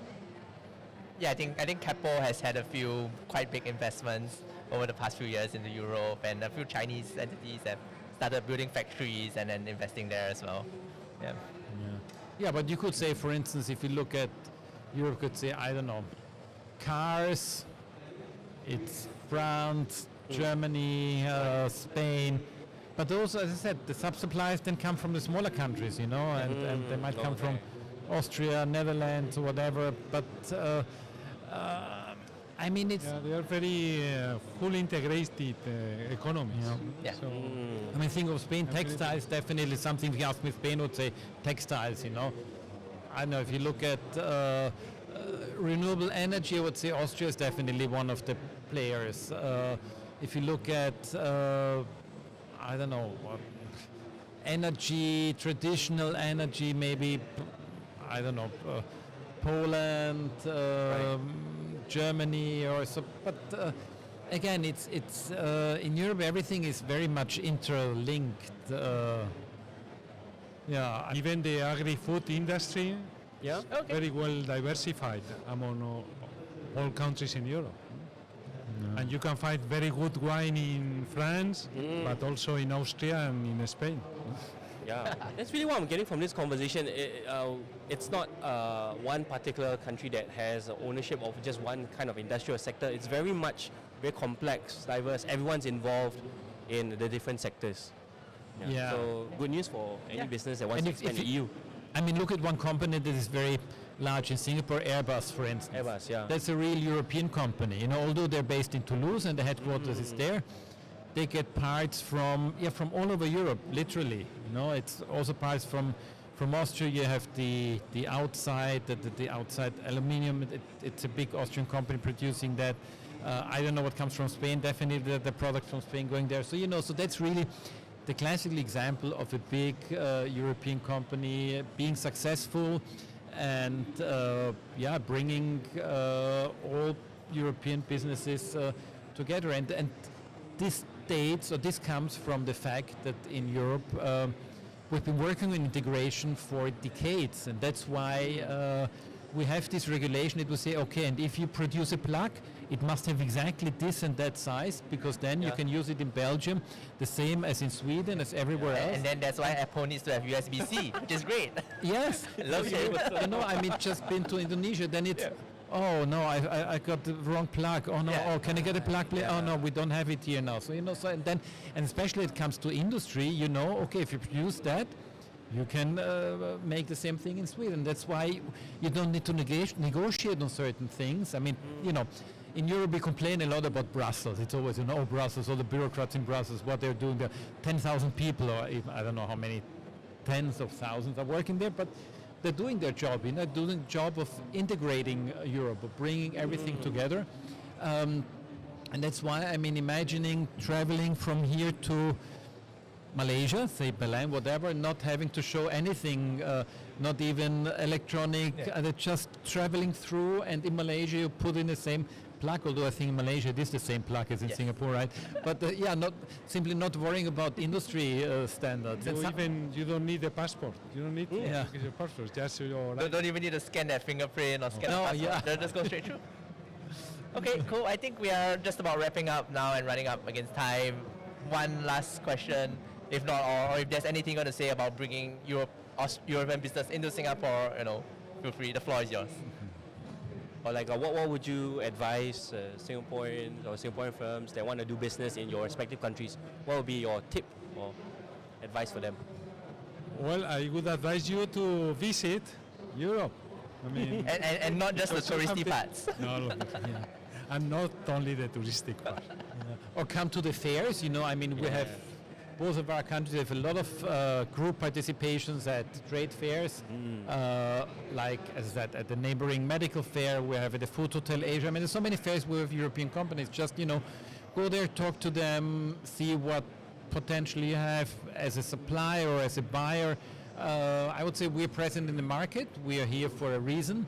And talk to us, talk to the companies that we bring, and see what's going on. I mean, travel-wise, we have so many connections. I mean, we don't have a direct flight to Vienna. I hope this is going to happen one day soon, but still, within 15 hours, you're in Vienna. I don't know how much it takes to Spain, maybe 1 or 2 hours longer, but still, it's not out of reach. I think you get faster to Europe than you get to the US. Okay, at least if you say, okay, the West Coast, maybe LA, but still LA, I think it's 15 hours or something like that? I think it's more than that. I think even Singapore, New York direct is 24, right? Yeah. So you can go to Berlin or something within 12, if I'm not wrong. And then that's direct flight, and well, it's open borders, right? So just drive straight to Austria. Yeah. And don't forget there's a free trade agreement within the two countries. I mean, that means something. Yeah. Yes. All right, sounds good. Thank you so much for your time. Any last words before we stop? I think we've got so much information and insight. Thank you so much for tuning in. Thank you, David. Right. Thank you so much, Antonio, for being our guest on this show. Thank you. See you. See you guys. Bye. See you. See you. Bye.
Hi everyone, welcome to yet another episode of the Business Show. We are from the Financial Coconut, and I am Sofian, and I am a founder of a consulting company that focuses on sales and public speaking. And my co-host. Hi everyone, my name is Cheryl Lau. I'm a podcaster and the host of the Thought Leader Club podcast.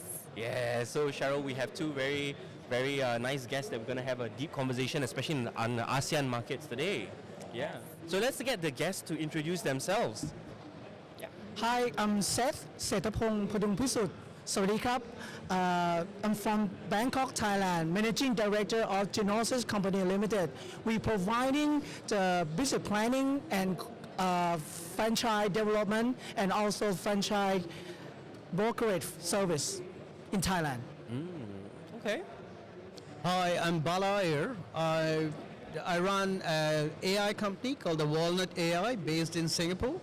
We work with corporate banks in the ASEAN region. Yeah, amazing. So today in particular, we're going to focus on the ASEAN market. Maybe let's keep it a little bit generic first before we zoom into the different countries that you're involved in.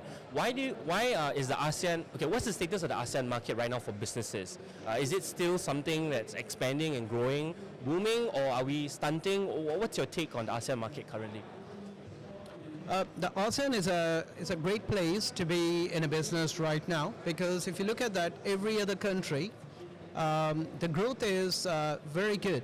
And we in Singapore, surrounded by all these ASEAN countries, it's a great opportunity to bring the solution and having this proximity to these economies adjacent to Singapore.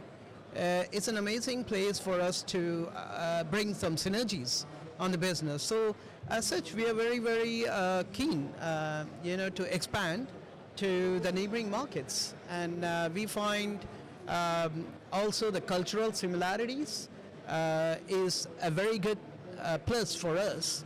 And also the short haul flight to these places where you can actually go for 2 days and come back.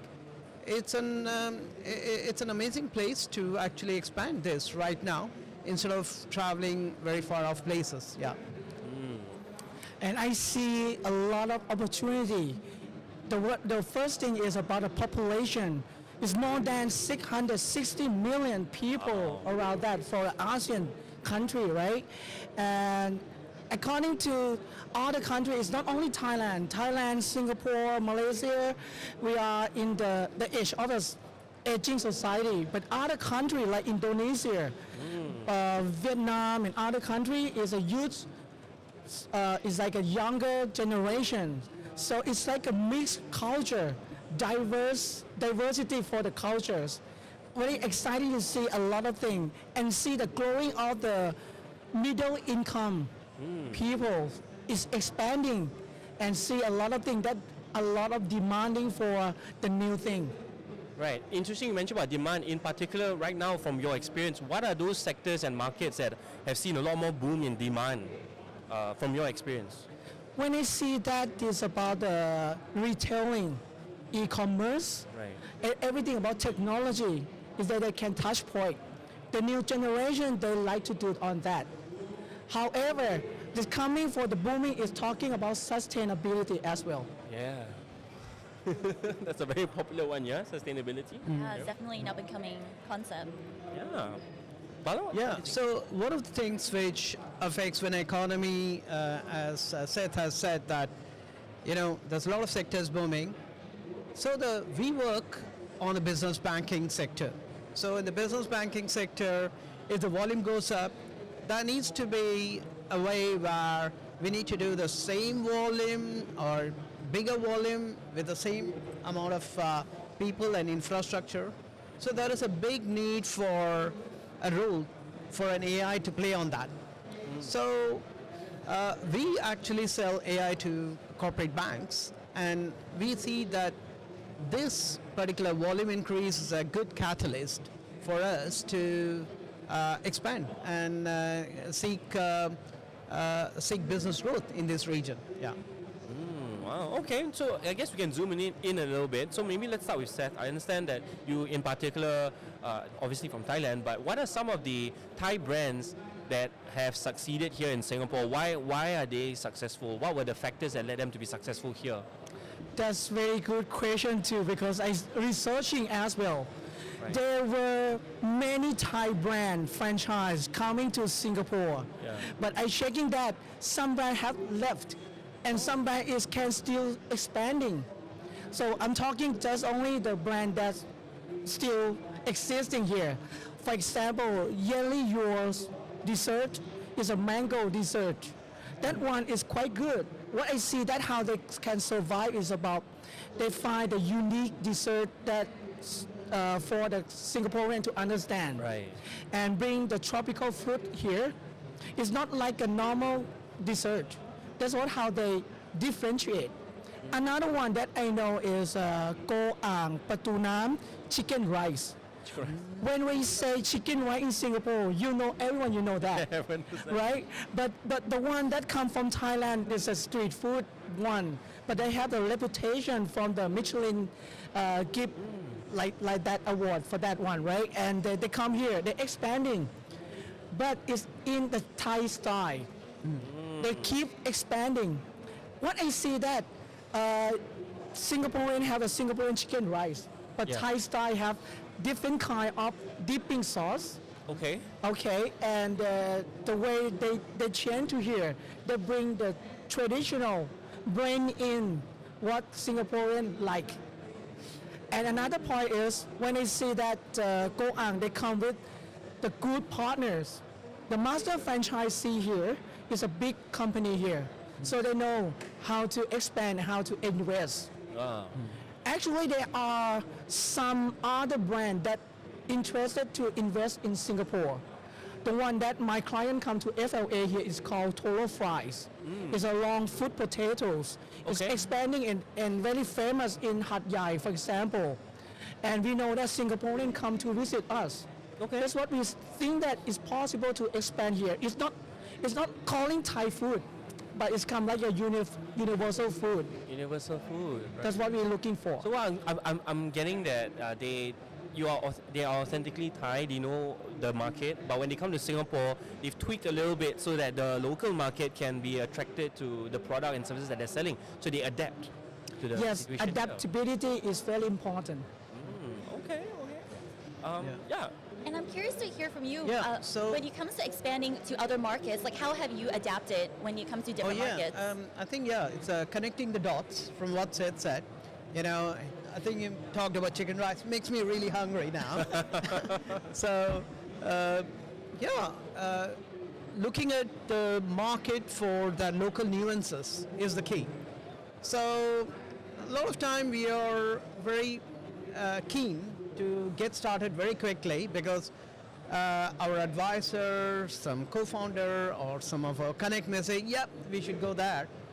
But I feel a little bit more research, if it's done, I think the success rate goes higher because often we find that the local nuances is the key for adaptability.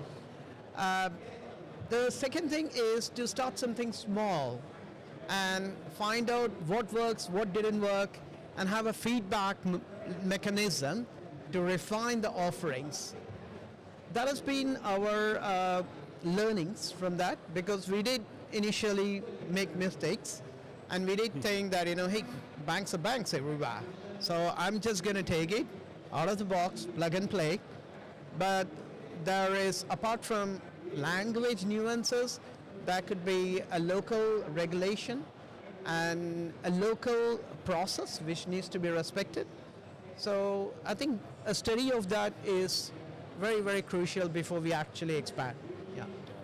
Yeah, could you elaborate or share a specific example of a local nuance just to help us paint the picture? Yeah, so we base headquartered in Singapore, but we have got presence in Malaysia and Cambodia, as well as the Philippines. So in Malaysia particularly, we have a development center. And so one of the things which we found out initially, we were thinking whether should we actually have a development center in the Philippines or Thailand or anywhere else in Asian country. But I think we found out that Malaysia was very good because I can just take a quick flight and come back.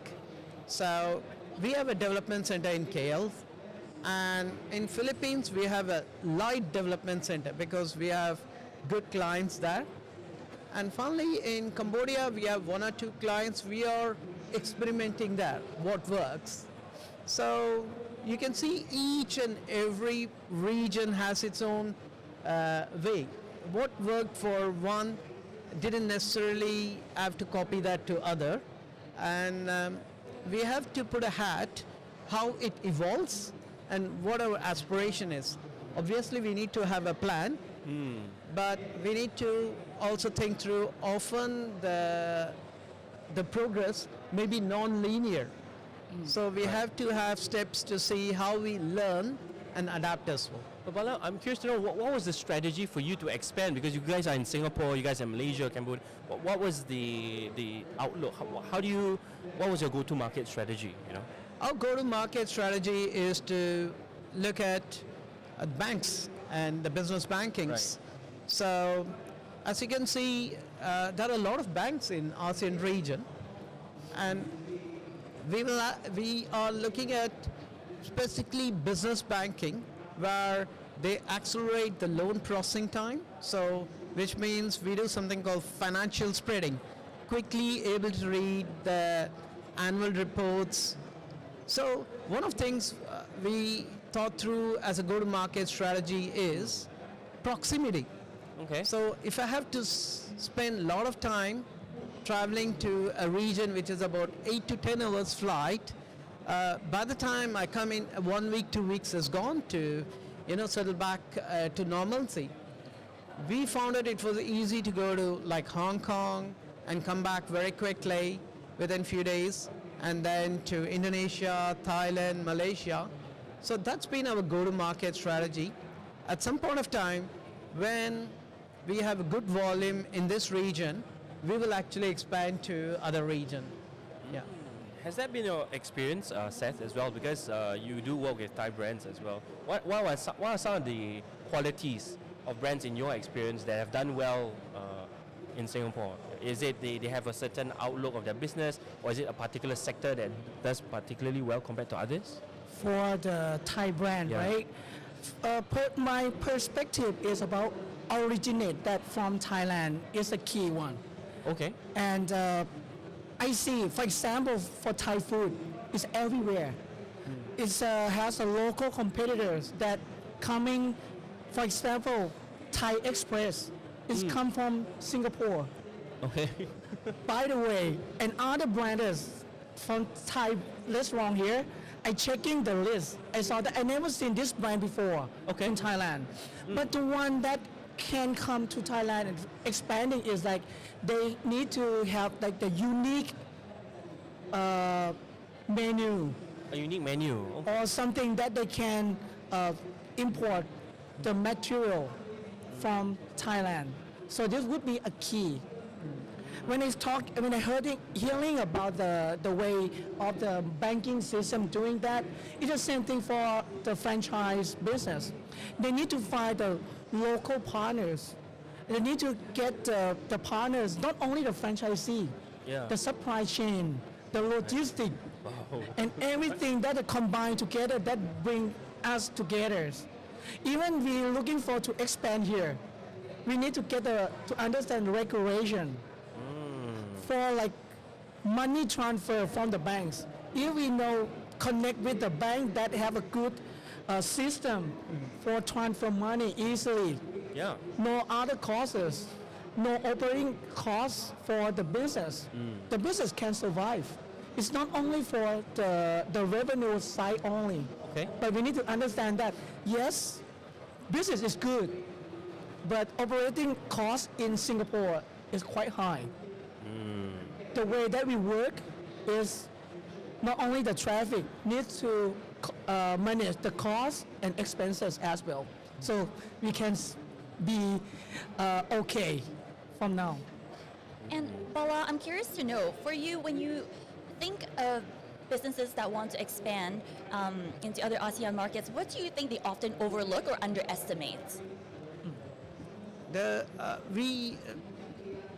in our learnings, we had been underestimating the complexity of how long it takes to go from each step to conclusion of deal. So it could be, do we have to actually look at form filling and also in terms of the procurement process, in terms of the vendor selection process, in terms of what is urgency in the bank. So there are 5 reasons why people buy a product. So there is budget, there is a willingness, there is a need, and there is urgency, and finally there is a trust, if there is a trust. So how does it work, all these 5 different drivers to close a successful sale? How does it work in each and every place? Rightly said, we need to leverage someone who's a local partner there, because we don't want to be going to whiteboard and trying to figure out. We want to actually leverage someone who's already done it and learn from that. So that's been a big learning. We have burned a lot of our fingers in this process, being very overconfident, and then we have learned, wow, that was one more step we need to do. Maybe we should have registered with, say, sustainability platform there before doing that, and that could take 2-3 weeks to do that. So